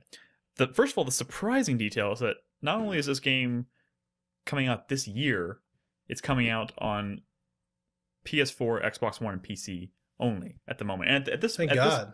Yeah, I think that's great. No, I think that's a good thing. At this late in the game, I don't think if they really are planning on launching this game in like what October, I think is what they've said. Yeah. Or, Yeah. Well, that was when the mid-October. last one came out. Yeah, I think they've they've all been October. Well, the last one came out on October 25th, and I think this one's just come out October 14th. Yeah, so it's less going to than a be year. October most likely.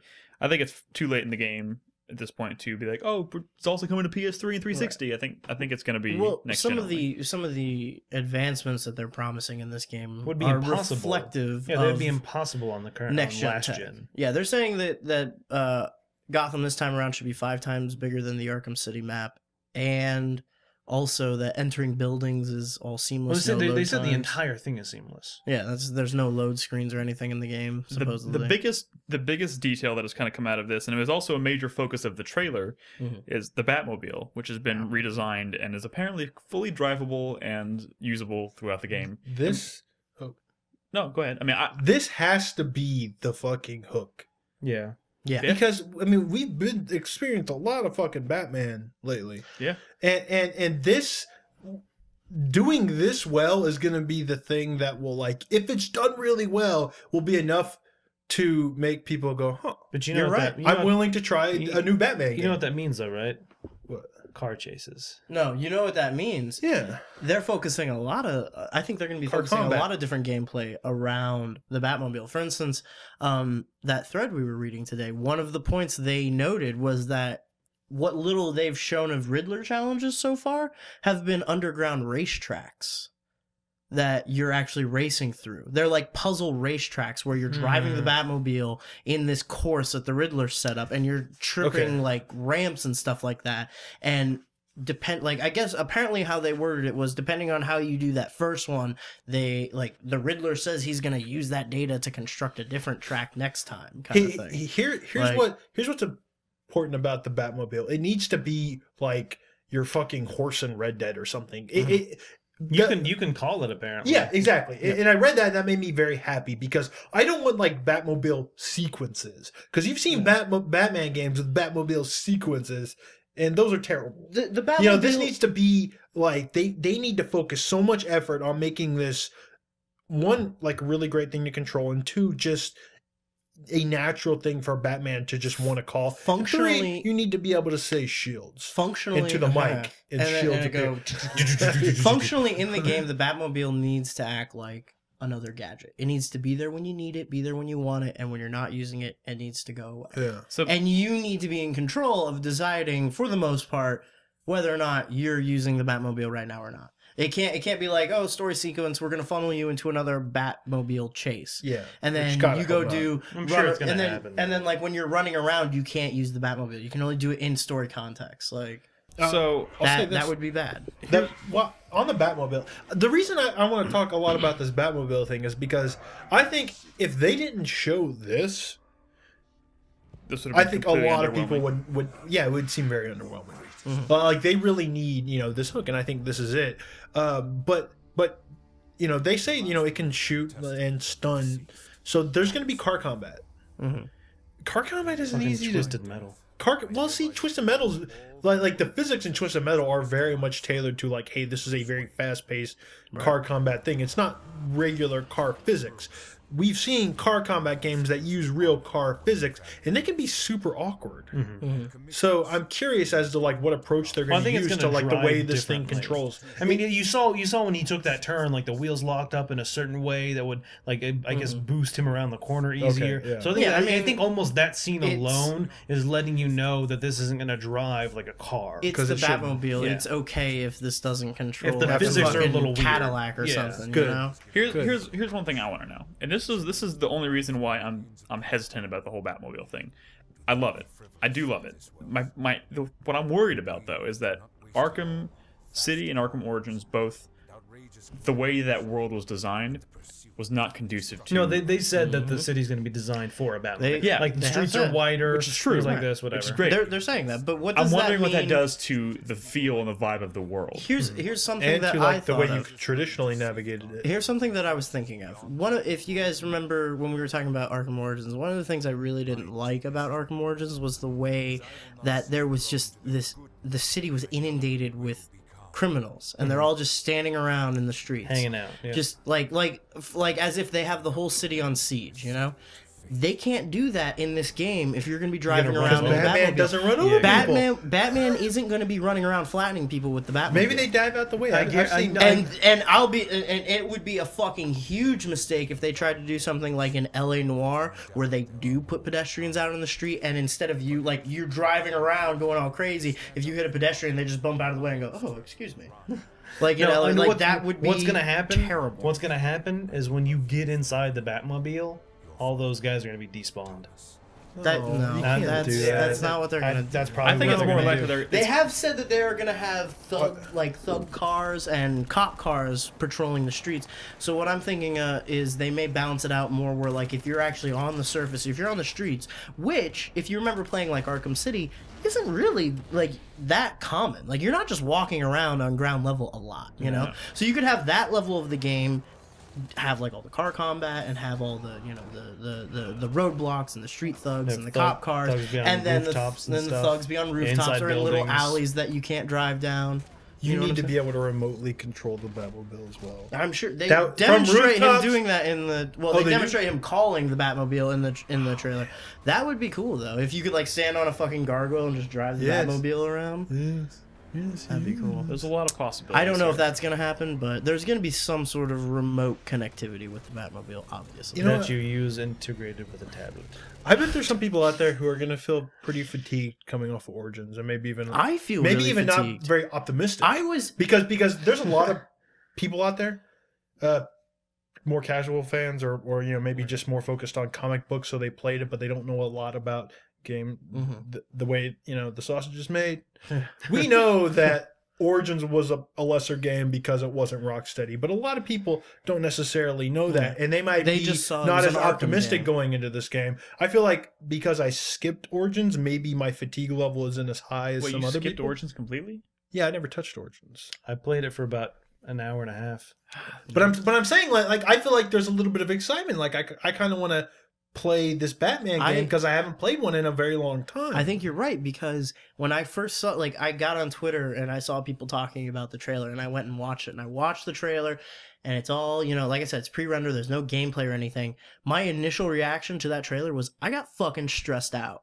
I was like, oh my god, they're doing another Batman game this year. What if it's Origins? What if it's worse than Origins?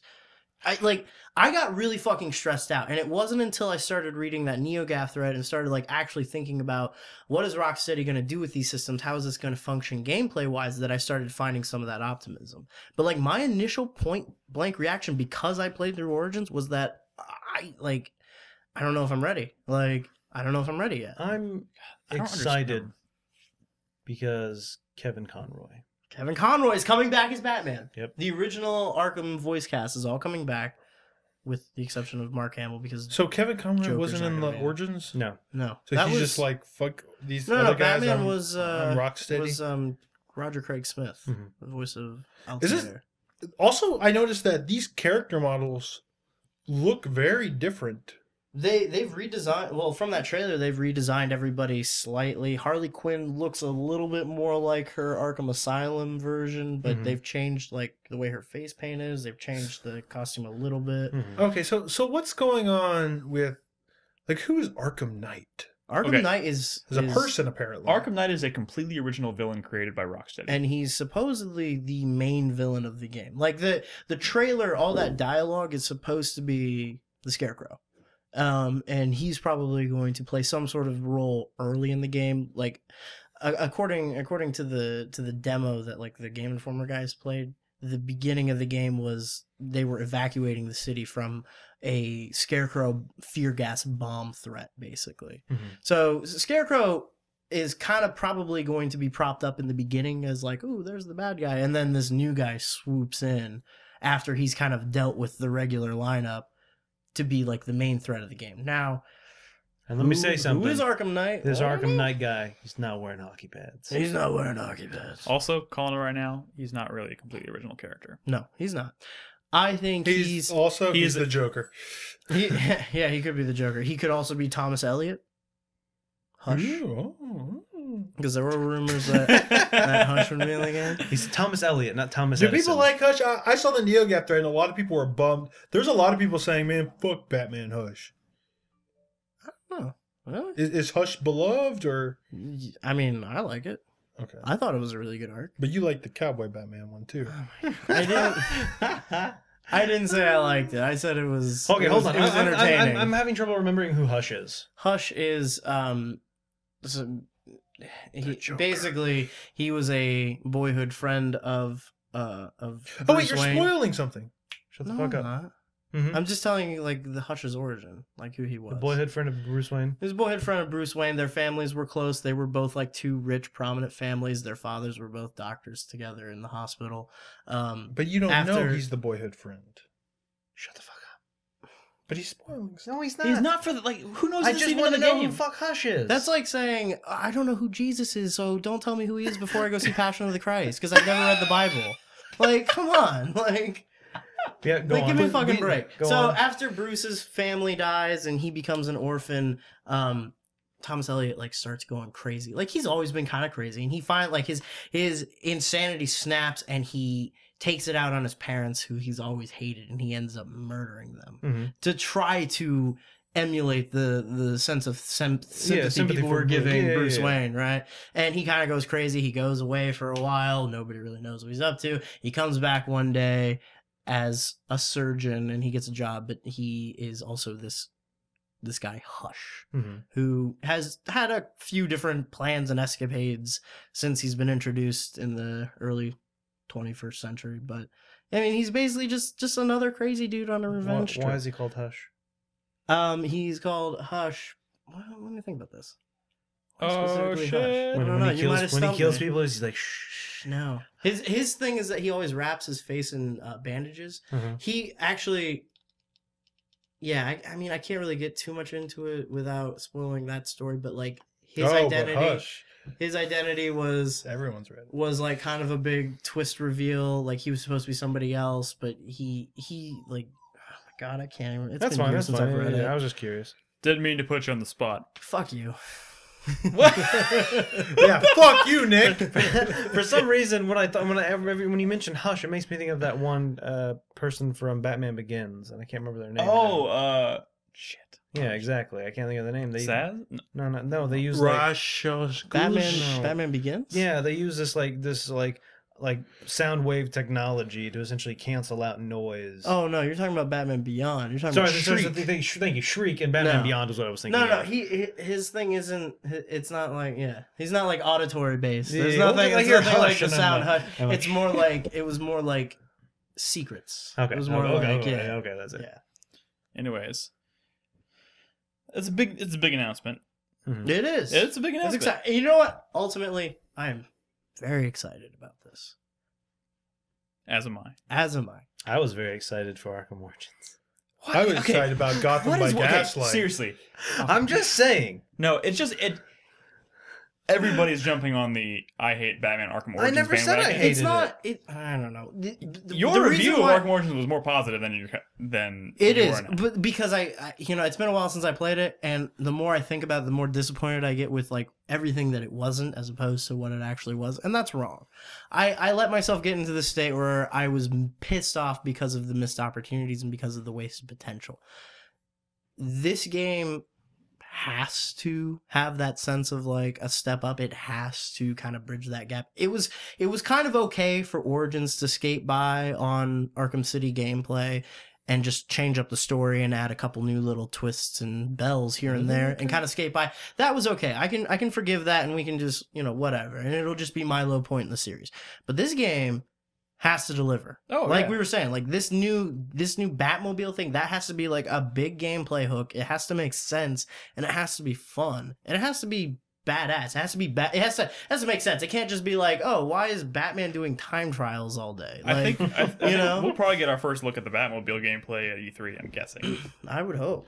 God, I just hope there's not like a flashback training sequence where Bruce Wayne is like racing a real car. When you say flashback, you mean like A flashback back to? Oh, okay. training sequence where Bruce Wayne racing like a real car, and that's your. That's your- how That's you what, learn I mean, how the to, tutorial. that's how the you tutorial. learn how to use the Batmobile. Yeah, Yeah. I could see that. What if it was him flashing back to an earlier version of the Batmobile, and it's like Lucius Fox showing him how to use it? Okay. Oh man. Yeah. That's, Start with Morgan Freeman starring. Starring with The poop that took a pee. the poop that took a pee. All right. I was gonna do a transition and then you stopped me there, Brad. But E3 is coming up in June, as it always does. Does? And I don't know. This may be. I don't know if y'all saw this or not, but there are rumors circulating that there is going to be an announcement for Dishonored 2 Yeah, I heard about at that. E3. Did y'all see the screenshot or the leaked photo Yeah. from someone? I guess they're saying I guess it was from Photo. someone at For which one? Arcane for Dishonored 2. Oh no! I So didn't. there's a picture someone took off of a screen of a start menu for Dishonored 2. I mean, the photo looks pretty legit, and it showed the logo for Dishonored 2, and it had the start button or whatever, and it looked like someone was taking a photo off the screen.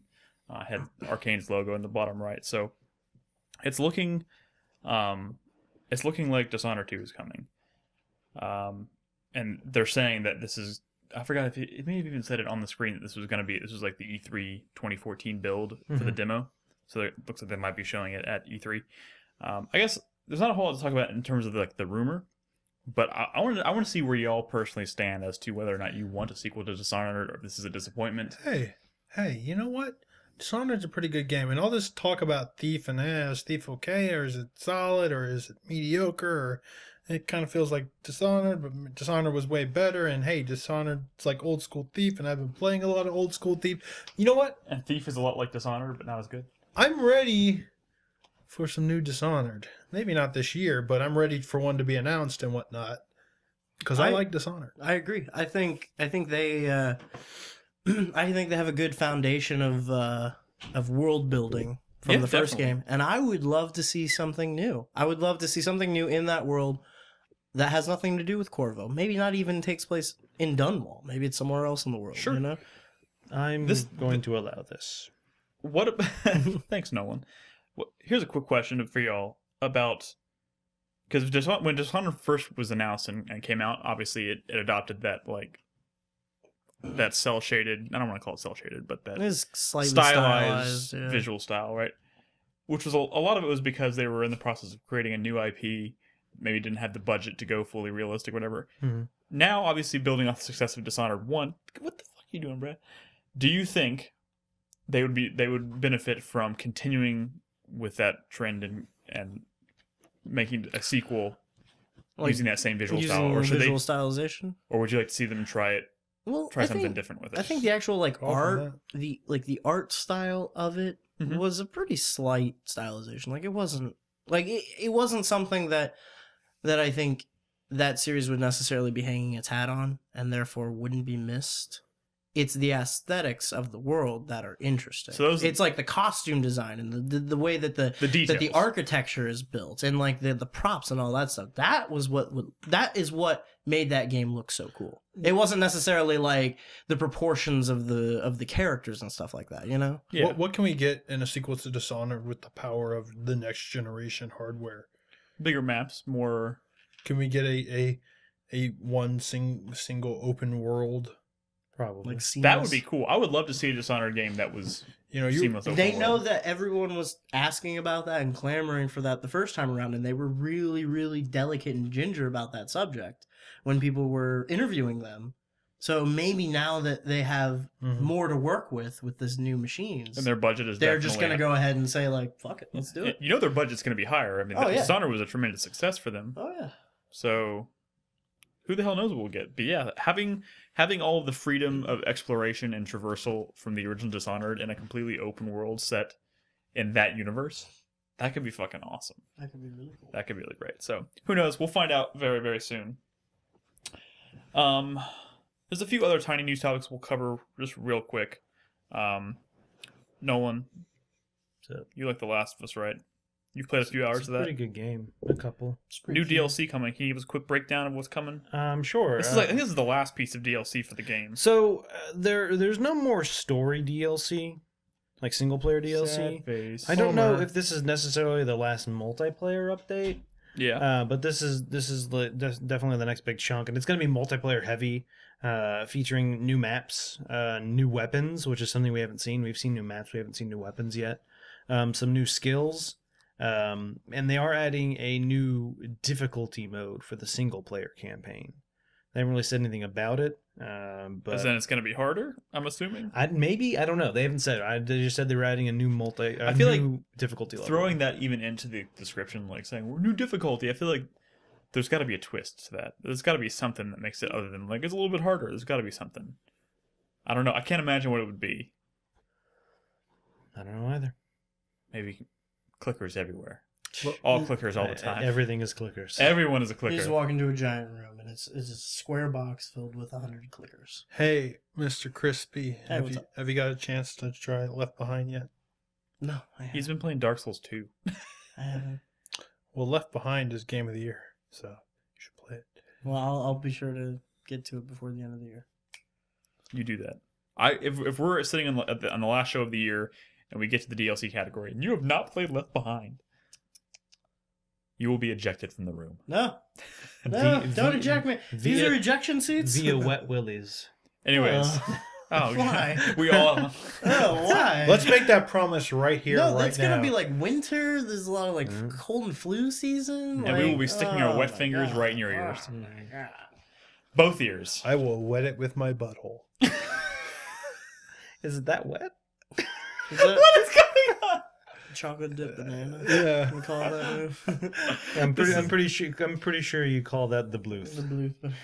Oh, The- my lord. If you use two fingers, then it's a joke. It's a joke.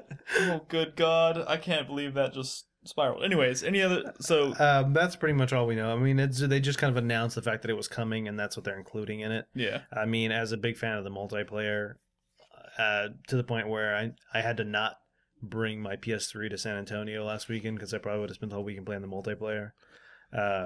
I'm excited for the new weapons and new skills because I mean it definitely hasn't gotten stale, but it'd be fun to try and use some new weapons and new maps.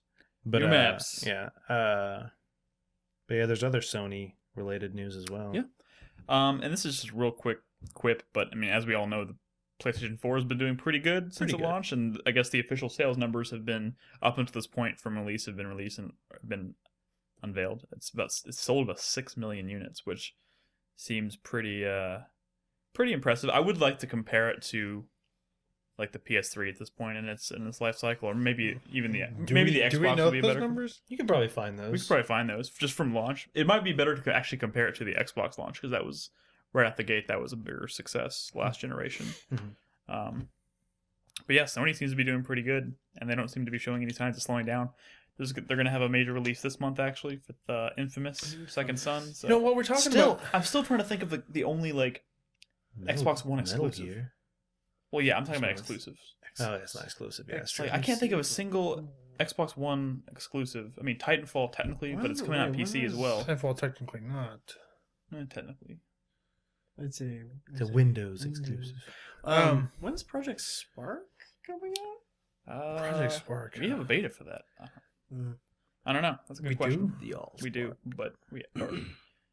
I Just don't know no when one's it is. interested in playing it? Wait, hold on. While we're still on the Sony kick, they announced the new, actually the new March game is out today. The new PlayStation 4 game that's free with PlayStation Plus. It's a port of Dead Nation. What? Oh yeah. The House Marquee game. Yeah. Yeah, The one they gave away for free isometric like twin stick shooter with zombies. The one they gave away for free after that whole PSN fucked debacle. us. Yeah. So, this has me a little worried.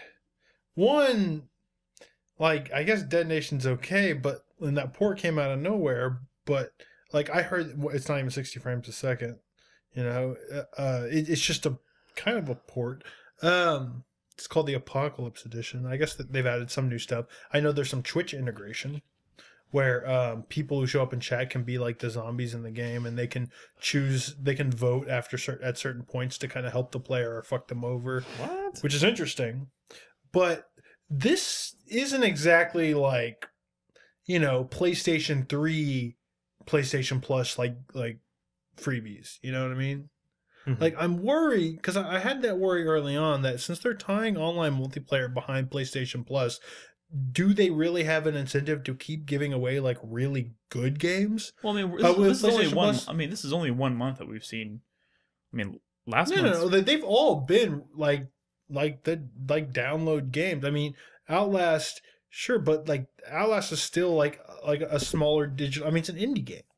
Like, all of the free with PlayStation Plus games have been indie games, and PlayStation Plus on the PS3 has been like real big AAA games, sometimes not even a year out, you know. Yeah. So I'm worried maybe a little bit going forward that, you know, PlayStation Plus maybe taking PlayStation Plus on the PS4 is just not going to ever be that spectacular.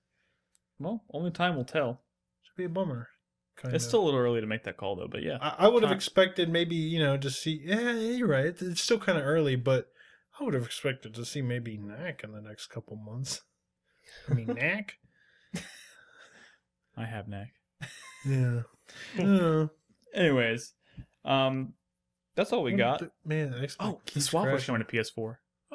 A lot of indie games are actually coming to PS4. It's That's at a surprising rate. I'm getting to a point now where I'm gonna have to start thinking about getting my own broadcasting PC, and I was thinking about, should I get a broadcasting PC and a gaming PC? I mean, like, you know, one that kind of serve both purposes. And I was like, God, pretty much all those indie games that I've been like wanting to play on PC, if I wait a little bit, are coming out on PlayStation 4 as downloads. So I don't know, may not even be necessary in the long run, but we'll see.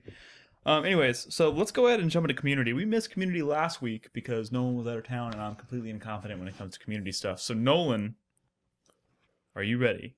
I'm always ready. Nolan's always ready. Yep. Take it away. At the end of this segment, I am going to announce the winners. We have some people three names that were drawn for people who voted and participated in our top 10 4-player moments of 2013. We drew the names. I will be announcing them here, and we will be giving out some free games for those people. So I'll do that at the end. But go ahead, Nolan. It's time for the community. Yay! Yay! Community. It's March, right? It is March. Is it March? It is now March. March. Yes. Contrary to popular belief, it's now March. Which means we have a new subscriber of the month. We do. Our subscriber of the month for the month of March is White G Shepherd. I haven't seen White G Shepherd Lately. Haven't heard from him, so not sure what game we're going to be playing this month. We'll find out. Yeah, we will. Hopefully pretty soon, so we can get on that. So looking forward to seeing what they chose. No new donations this past week. I have a thank you as far as donations go, actually. Okay. Chatter, one of our community chatters, he's a lurker, I don't even know if he's around. His name is Turvoma in chat. Natchlaufer on Steam. He actually gifted me 3 games. Ballpoint Universe, Laxius Force, and Millennium: A New Hope. I haven't tried any of them yet. Whoa, but I'm whoa, getting around to it. whoa, What, whoa. did he make these games? I never heard Yeah, of these no, in my they're life. just- two of them were on Desura. Turvoma only gifted me one game. Sorry. What the fuck is this? I shit? didn't even fucking Turbo Ma hasn't gifted me shit. I don't know anything about these games. He suggested that I try them, and I will. I just wanted to say thank you, Turvoma. I'll thank I Turvoma also as well would for like to gifting me thank- Deadly Premonition Director's Cut. Nice. I would That's also not like a to thing. thank Skyliner. We all know Skyliner. Who's that? Skyliner. Skyliner. Skyliner. Not familiar. Like She- is that like eyeliner? Sky. Or for the sky? Guyliner. Brad got it. Skyliner. Mhm. Was kind enough to gift us a copy of the Thief Collector's Edition, which we are actually going to give away to some lucky listener, viewer, subscriber. We haven't decided yet exactly. Ooh. Which we need to do that this week. So we'll figure out. I would recommend keeping your eye on Twitter and checking back on the site. We'll post the details on both of those places and on Facebook in the coming days when we figure out the logistics of how we're going to go about giving that away. But if you're a Thief fan, or if you've always wanted to play Thief and you've never played it, we have a copy to give away. So Sweet. look forward to that. Thank you, Skyliner, for that. Also, I apologize, Turbo Ma. You may have actually gifted me something in the past. Brad's a dick. Brad's a dick. Brad's a bag of dicks. I don't know for sure, but you know, Speaking of it could have happened bag of dicks, long ago. it's time for Chatter of the Week. Good transition. My favorite part of the show. This is a lot of people's favorite part of the show. This is the part of the show where we pit two chatters against each other in an all-out duel to the death to see who wins our favor. Based purely on Nothing. nothing. Trivial. Trivial words. bullshit. Basically, So- who can make a bigger fool of themselves. Sorry. Today, I'm sorry. we have Adam from Sundsvall, Sweden. Sundsvall, Sweden. Sweden. Rainflake in chat. Rainflake. All right, Rainflake. Adam's shameful secret.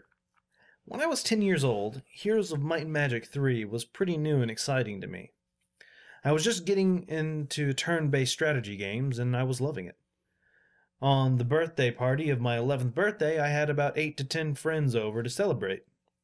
However, when the people started to arrive, I was in the middle of a game of Heroes in Might and Magic 3, I see where this is going. and it was going well, and it was going so well. I was playing as Necropolis? Necropolis? Thank you, Jesus Necrophiliac. Christ. I hate when I don't know a word, so I start sounding it out, and then I realize I know what the word is. Where the Like emphasis the is. one of the first times I read Copernicus, I was like, Copernicus? Oh, Copernicus. God damn it. Necropolis. Versus a dungeon AI. And I did not want to give up in the middle of the game. What happened next was a 2.5-hour wait for my friends to celebrate me, just so I could finish a game of Heroes and take my first step into Were those friends still there at the end of this into game? the career of being a cunt. Oh my god! I didn't see that coming. What the fuck? I'm just reading what it said. That came out of left field.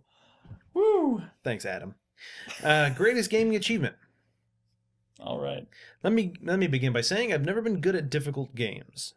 I heard about Dark Souls on your podcast several times, and I was so intrigued I had to give it a shot. After choosing a night class and thinking that the class made a huge difference, I played the game for about 40 hours without reading up on anything. Wait, which game? Dark Souls. Okay. Of course, it's always Dark After Souls. having reached Ornstein and Smo, I realized that I had built a character so terrible that I actually had to remake a new character. At this point, I was a level 85 with most of my stats put into strength, just to wield a heavy-ass weapon. This didn't work out at all versus the bosses I was facing, so after about 50 to 60 tries, I made a new character. This time, I went with a necromancer.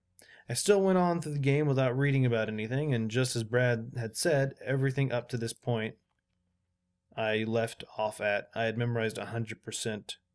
Okay, so he had memorized what he was doing. Yeah.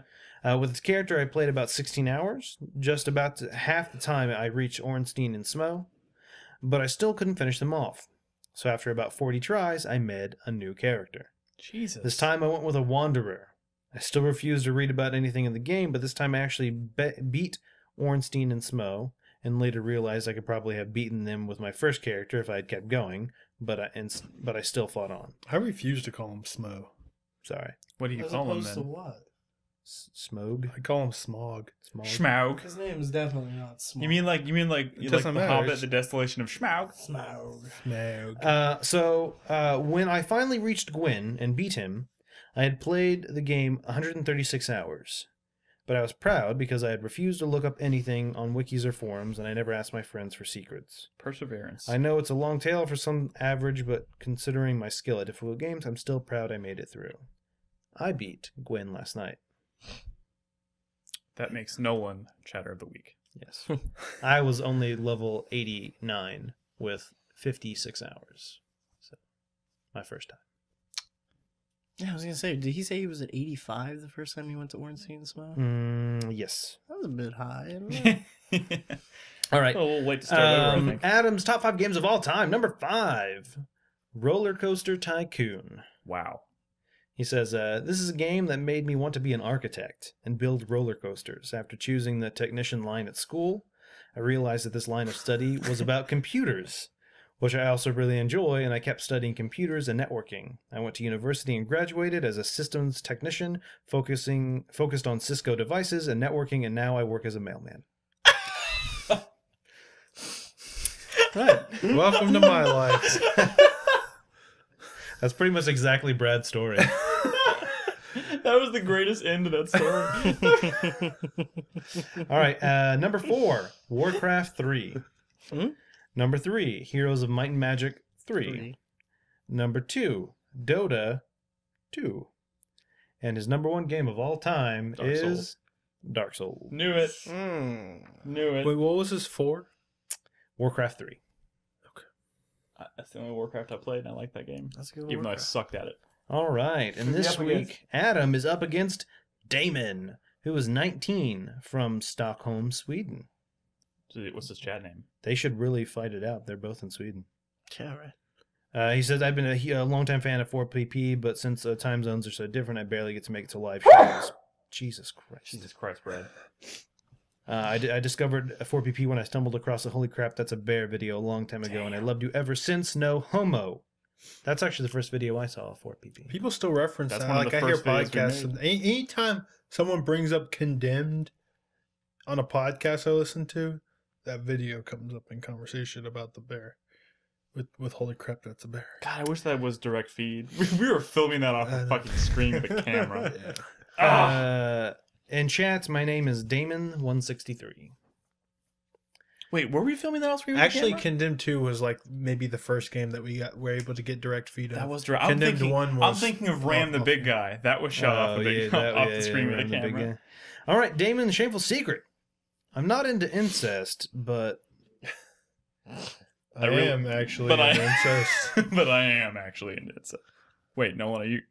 it says insert long pause for maximum effect. Oh, okay. Good. I like that. A shameful secret that I've endured with for a long time as a gamer is that I've never played or finished a single Zelda game. This is a very common shameful secret. I'm currently playing A Link to the Past on an emulator, and I've got to say that I've really missed out on something amazing. Eventually, I will play a majority of Zelda games, but for now, I have some reason just ignored them and always thought they weren't for me. And I was completely wrong about that. So far, Link to the Past has been a great experience for me, as it should be. It's a good game. It is. Damon's greatest gaming achievement.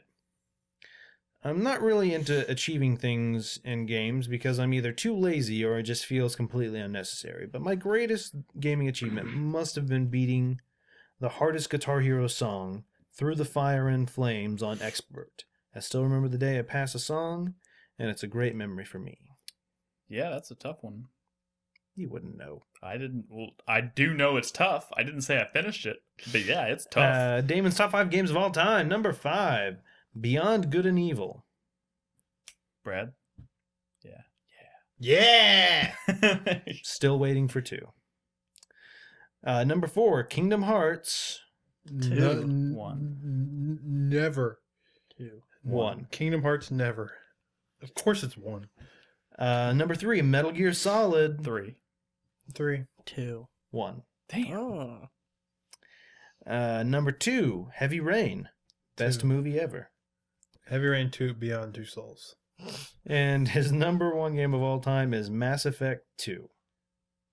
You weren't going to have us guess there? Nah, fuck Brad, that. you weren't. So he did state that they weren't in any particular order, but he kind of had to put them in some order, writing them down. How did you? What? I can't put Alan Wake on my top 10, but he can put Heavy Rain as number 2. But Heavy Rain's like really different. Go fuck No, I'm serious. It's- like it's a really Heavy innovative Rain's game. got its issues, but that's a really innovative game. Alan Wake sucks. No, I like Alan Wake. I never disliked Alan Wake. Alan Wake is a cool game, but it's like It's just not top 10 material, Nick. But it is. also Heavy Rain wasn't his favorite game of all time, and believe it or not, that it list was in no particular order, so it could be. Well, no, it's Bitch. not. Also, I was almost about to chime in that was a strange. That's a strange like game to be so high up. Fair enough. But Fair enough. it is very innovative. I'm gonna give my vote. So we have Adam, the Swedish mailman, versus Damon, the Swedish. Not mailman. Yeah, I vote for the mailman. I vote for the After- mailman because that was a after all I fantastic. vote for the- Adam, which is his name, because he put Dark Souls on his list. I'm in a bit of a Dark Souls Yeah. thing right Did you now. beat Dark Souls? Yeah, did you beat that Yeah, game? totally. Totally. It was me and Adam beat it. Yeah. And Brad. Brad beat it. Brad beat it. Hell, I even beat it. No, you didn't. Nick didn't beat it. But he does think Devil May Cry 3 is really easy, so he's still better than you. You're right. All right, so congratulations, Adam from Don't throw the Sweden. pin. Rainflake in chat. You are this week's chatter of the week. Your comeback was supposed to be, well, I'm playing Dark Souls 2, so fuck all of you. I didn't have to say it because He knows it in his you heart. all know it already. Sorry, Nolan. It's all right. Continue. If you Me? would like to be chatter of the week, anyone here, all you have to do is send an email to Nolan Hedstrom at 4playernetwork.com. Include chatter of the week in the subject line. Be sure to include your name, perhaps male or female, if it might not be obvious. What are you pointing at me for? where you're It's not obvious? Where you're from, your name in chat, your shameful secret, your greatest gaming achievement, and your top 5 games of all time. And you too What could did he be chatter of the what week. Did, what did Adam win? What did Adam win this Yeah. week? What did he Oh. win? Come on, Nolan. I didn't bring anything this week. Swedish fish. Yay! Yes! No, he doesn't like Swedish fish. A 'cause he's bloody from kiss Sweden. from Roger the Rabbit. Why does that rabbit's face look like It's a Silent maxi Hill, pad? dude. It's Silent Hill. Oh, You don't know Covered what in blood. I never That's played gross. Silent Hill. He was That's in Silent Hill gross. 3 and 4. I'm just saying, it's not. It's like almost kind of brown. Adam, It's not I will even- email you a funny GIF. That's going to be your prize. He's got a lot of them. Damon, you get nothing. It's gonna be impressively Email well Damon lit poo. a sad gif. Oh, he'll get a shitty GIF. Yeah. Just send him an email with a It'll frowny face. literally just be like a cow shitting. No, just send him an email.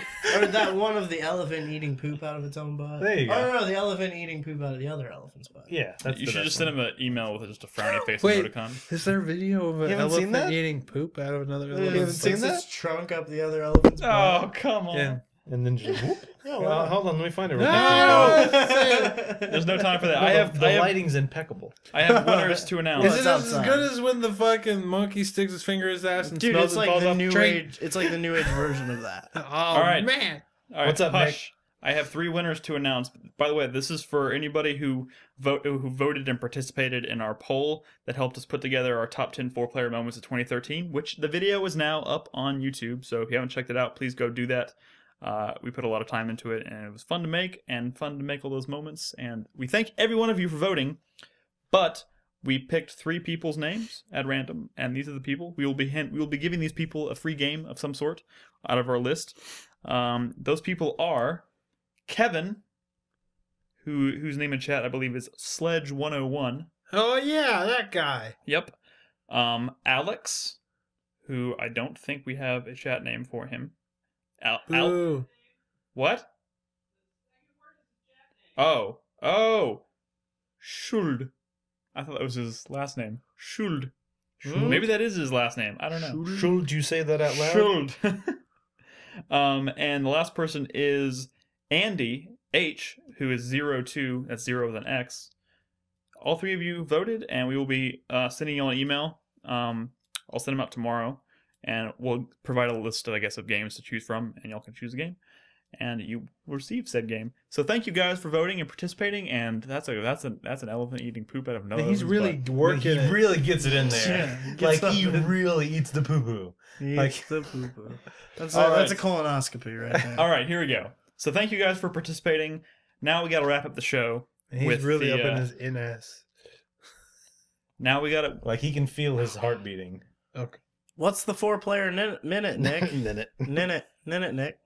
We're going to go around the circle. We're each going to say something we are hyped about, our shameful secret, and our sweaty palm. Wait, no, sorry. No. Sorry. Hype, sweat. No. Hype, sweat, Thank you. and fuck you. I kind of went old school there for a second. Hype, sweat, thank you, and fuck you for the week. Brad always starts us off. Let's do this quickly, guys, because we are running long tonight, and we have New Release Tuesday to film after this. My shameful secret is just how little Bravely Default I've been playing. But that's not... We don't actually do shameful secrets anymore. So, my sweat goes to Dark Souls 2, not because I'm afraid of the game and, fighting real people. I beat it! I got Demon Souls, bitch! What? I still don't understand people's not caring as much about Demon Souls. I mean, everything people love about Dark Souls, discovering this world, and Demon Souls is just that. Whatever. So yeah, my sweat is me having to decide whether I'm going to get the console version or wait till April 25th when the PC version comes out. I don't know what to do. I'd be willing to wait, but my actual biggest problem with waiting is that there's going to be all these other people out there who know so much about it, and they're going to be talking so much about it, and I hate that so much. And they're going to be like, "You should do this, Brad, because I've been playing it for the past month, and I'm so good at it now." Brad, if you get it on console, they're going to be doing that. I know, but at least I'll have like people's like that fucker Zakano who's gonna poop sock it in one night, fucking Zocano, right? Oh man, my hype. There is a new gameplay trailer for N++. Oh fuck, dude, I fucking love N+. You know, N+ is how I started my 24-hour marathon the other week, which wasn't. Dude, that game is so good. N+. Dude, it's so good. Like I said, it's like fucking Meat Boy for men. When I used to when I went to UT and I lived in the dorms, I would lay on my top bunk of my double bunk bed in my 4-guy room. When you say double bunk bed, do you mean like 4 bunks? Yes. It was like fucking climb. No. What? Sorry, bunk bed. I would lay on the top and I would just lay there at 3 a.m. playing N+. And just oh my god, just bomb. Oh fuck, missile hit me, just go over and over and over. That game was so addictive and fun. Dude, I can't fucking wait. And it's coming to PS4. I can't fucking wait because that's a good controller. Fuck, I don't have a PS4. I can't fucking wait. Well, it's coming to PC as well, I think. Okay. Probably, because video games. My fuck you for the week goes to Mercury Steam.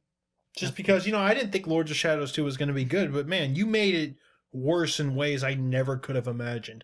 Fuck you for for one, putting that series probably on the back burner for a while, because why would Konami go near it? Because I'm sure this game bombed horribly. Who bought it? Anybody fucking buy the game?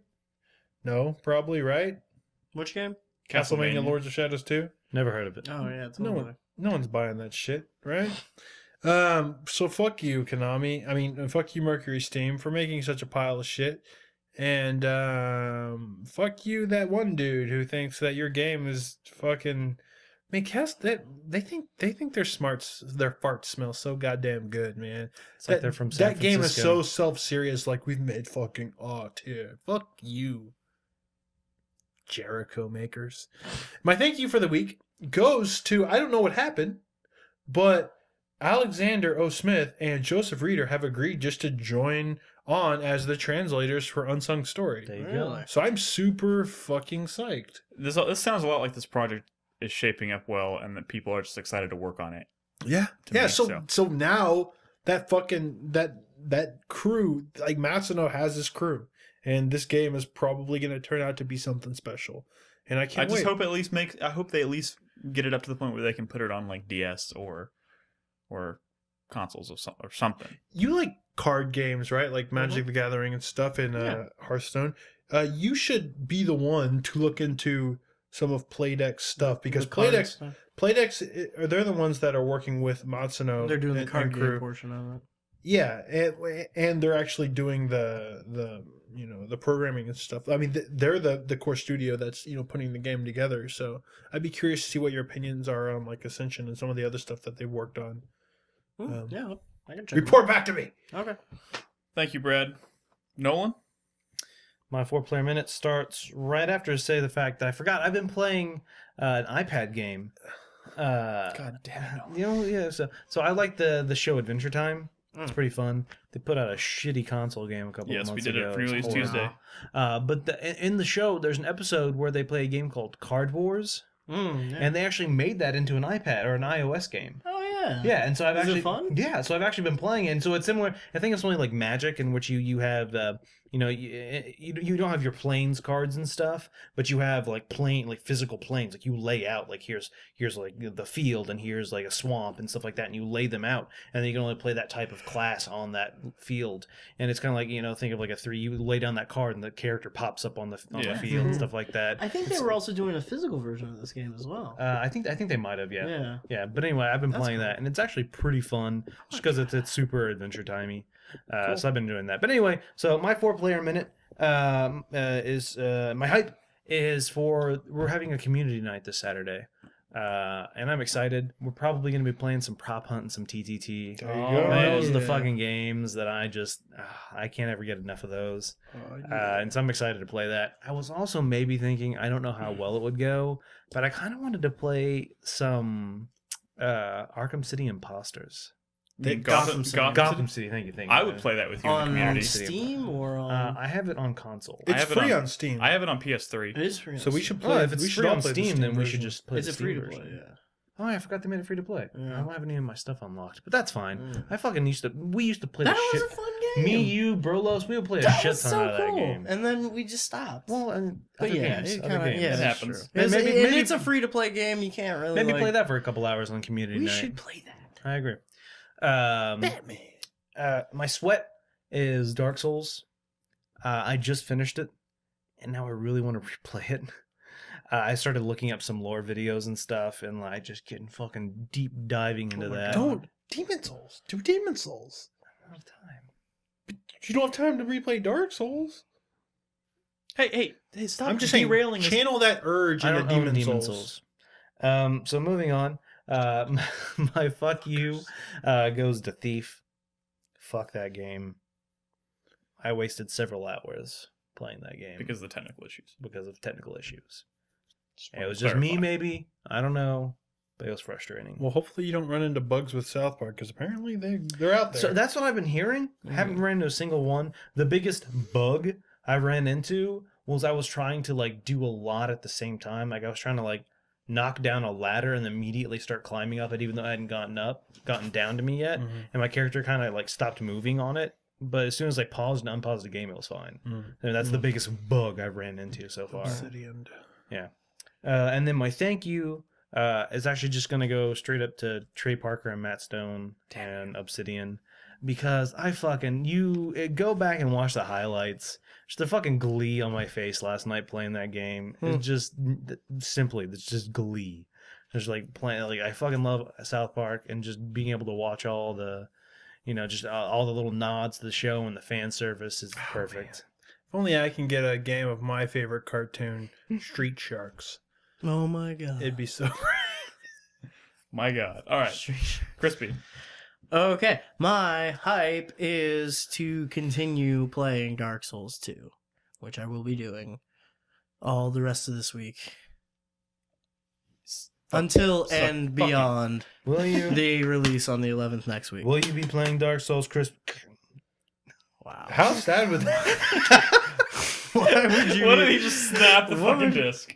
Oh my god, that would start What would you so do? much shit.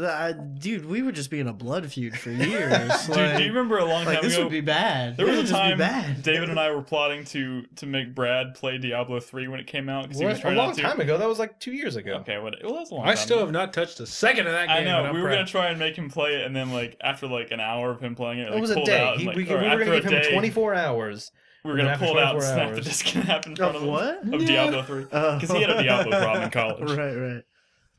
Right. My sweat is for the Batmobile in Batman Arkham Knight, just for reasons we already talked about. That's going to have to be a huge hook.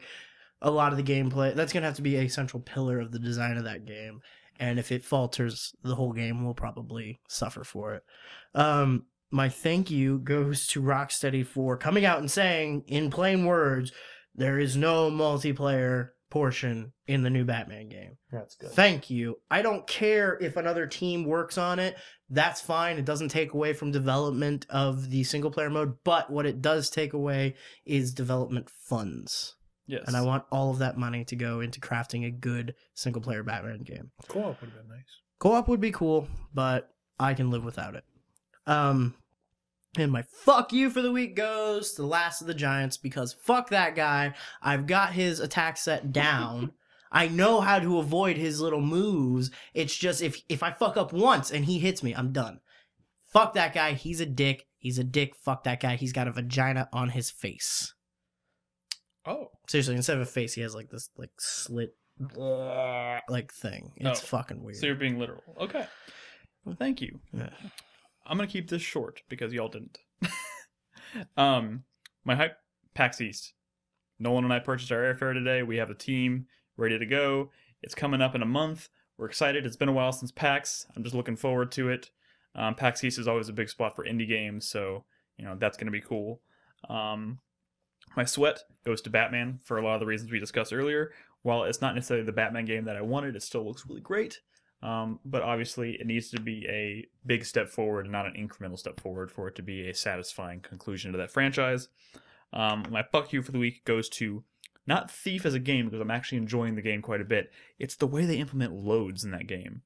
There are moments you can't tell when you're about to hit a load that's screen. true. You can literally walk up to a window and it's cool. They indicate you can open windows. You can see light coming out of them.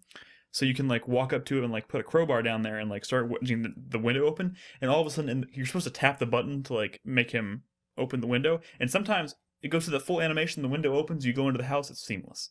Other times you do it and in the middle of like jamming the button, it fades into black and you're on a load screen. Yeah, it's sloppy. It's a little Why do they weird. do that? It's really sloppy. It's really jarring, but it's not consistent across the entire world. So it's just really like You kind of never like know you when it's never gonna know. happen. You never know when you're gonna load, which kind of sucks. So fuck that and shit. it rhymes. It's things like that kind of keep it from being like, a really polished game. Thank you, Crispy. And my thank you for the week, like Nolan, just goes to I haven't played South Park yet, but just based on what I've been watching and reading about the game and especially let's go way back to E3 last year, where Trey Parker and Matt Stone came out on stage at the press conference and gave a riveting and hilarious speech or address to the audience without a teleprompter. It was awesome. Yeah. But like, I just want to say thanks for their commitment to not just shelling out some like half-assed licensed game. Like, it looks like they really put some thought into this game and saw it through to the end, and that's fucking fantastic. So thank you guys to that. And now the show is over. It's been a long one. It's been a doozy, but we've been playing a lot of stuff, and there's been a lot of good stuff to talk about. So thank you for sticking with us. Of course, please check out the website. It's 4playernetwork.com. You can also find our podcast on iTunes.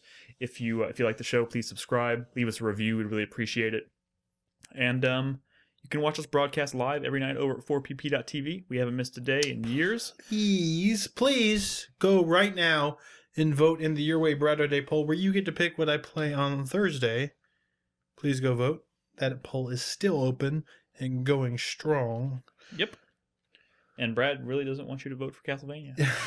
Well, hey, if you want to see some fucking rats eating shit, then maybe go fucking pick that. I don't know. Anyways, it is time for New Release Tuesday over here at 4pp.tv. So we're going to cut the recording, and if you're watching us live, you can stick around and you can watch us record I think we're gonna play a 30 to 40 minute chunk of Stick of Truth. I'm not sure whether it's the beginning or whatnot, but if you're listening to this after the fact, by now you should be able to watch the video on YouTube. So please visit us on YouTube, subscribe. Also, I forgot to mention this in the community segment. We are trying to play catch up with the subscriber podcast, and we have Community Boy Matthew has been working on putting these in video format, and we have the second one up now on YouTube featuring Bayonetta. It was back from October of last year.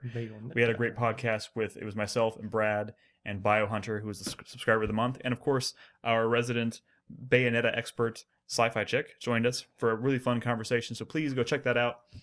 And that's it. That's all I got. So thanks for listening, guys. We'll catch you next week. And I guess now, stick around. We're gonna have some fun with South Park and the Stick of Truth. Bye. Peace out. Yeah.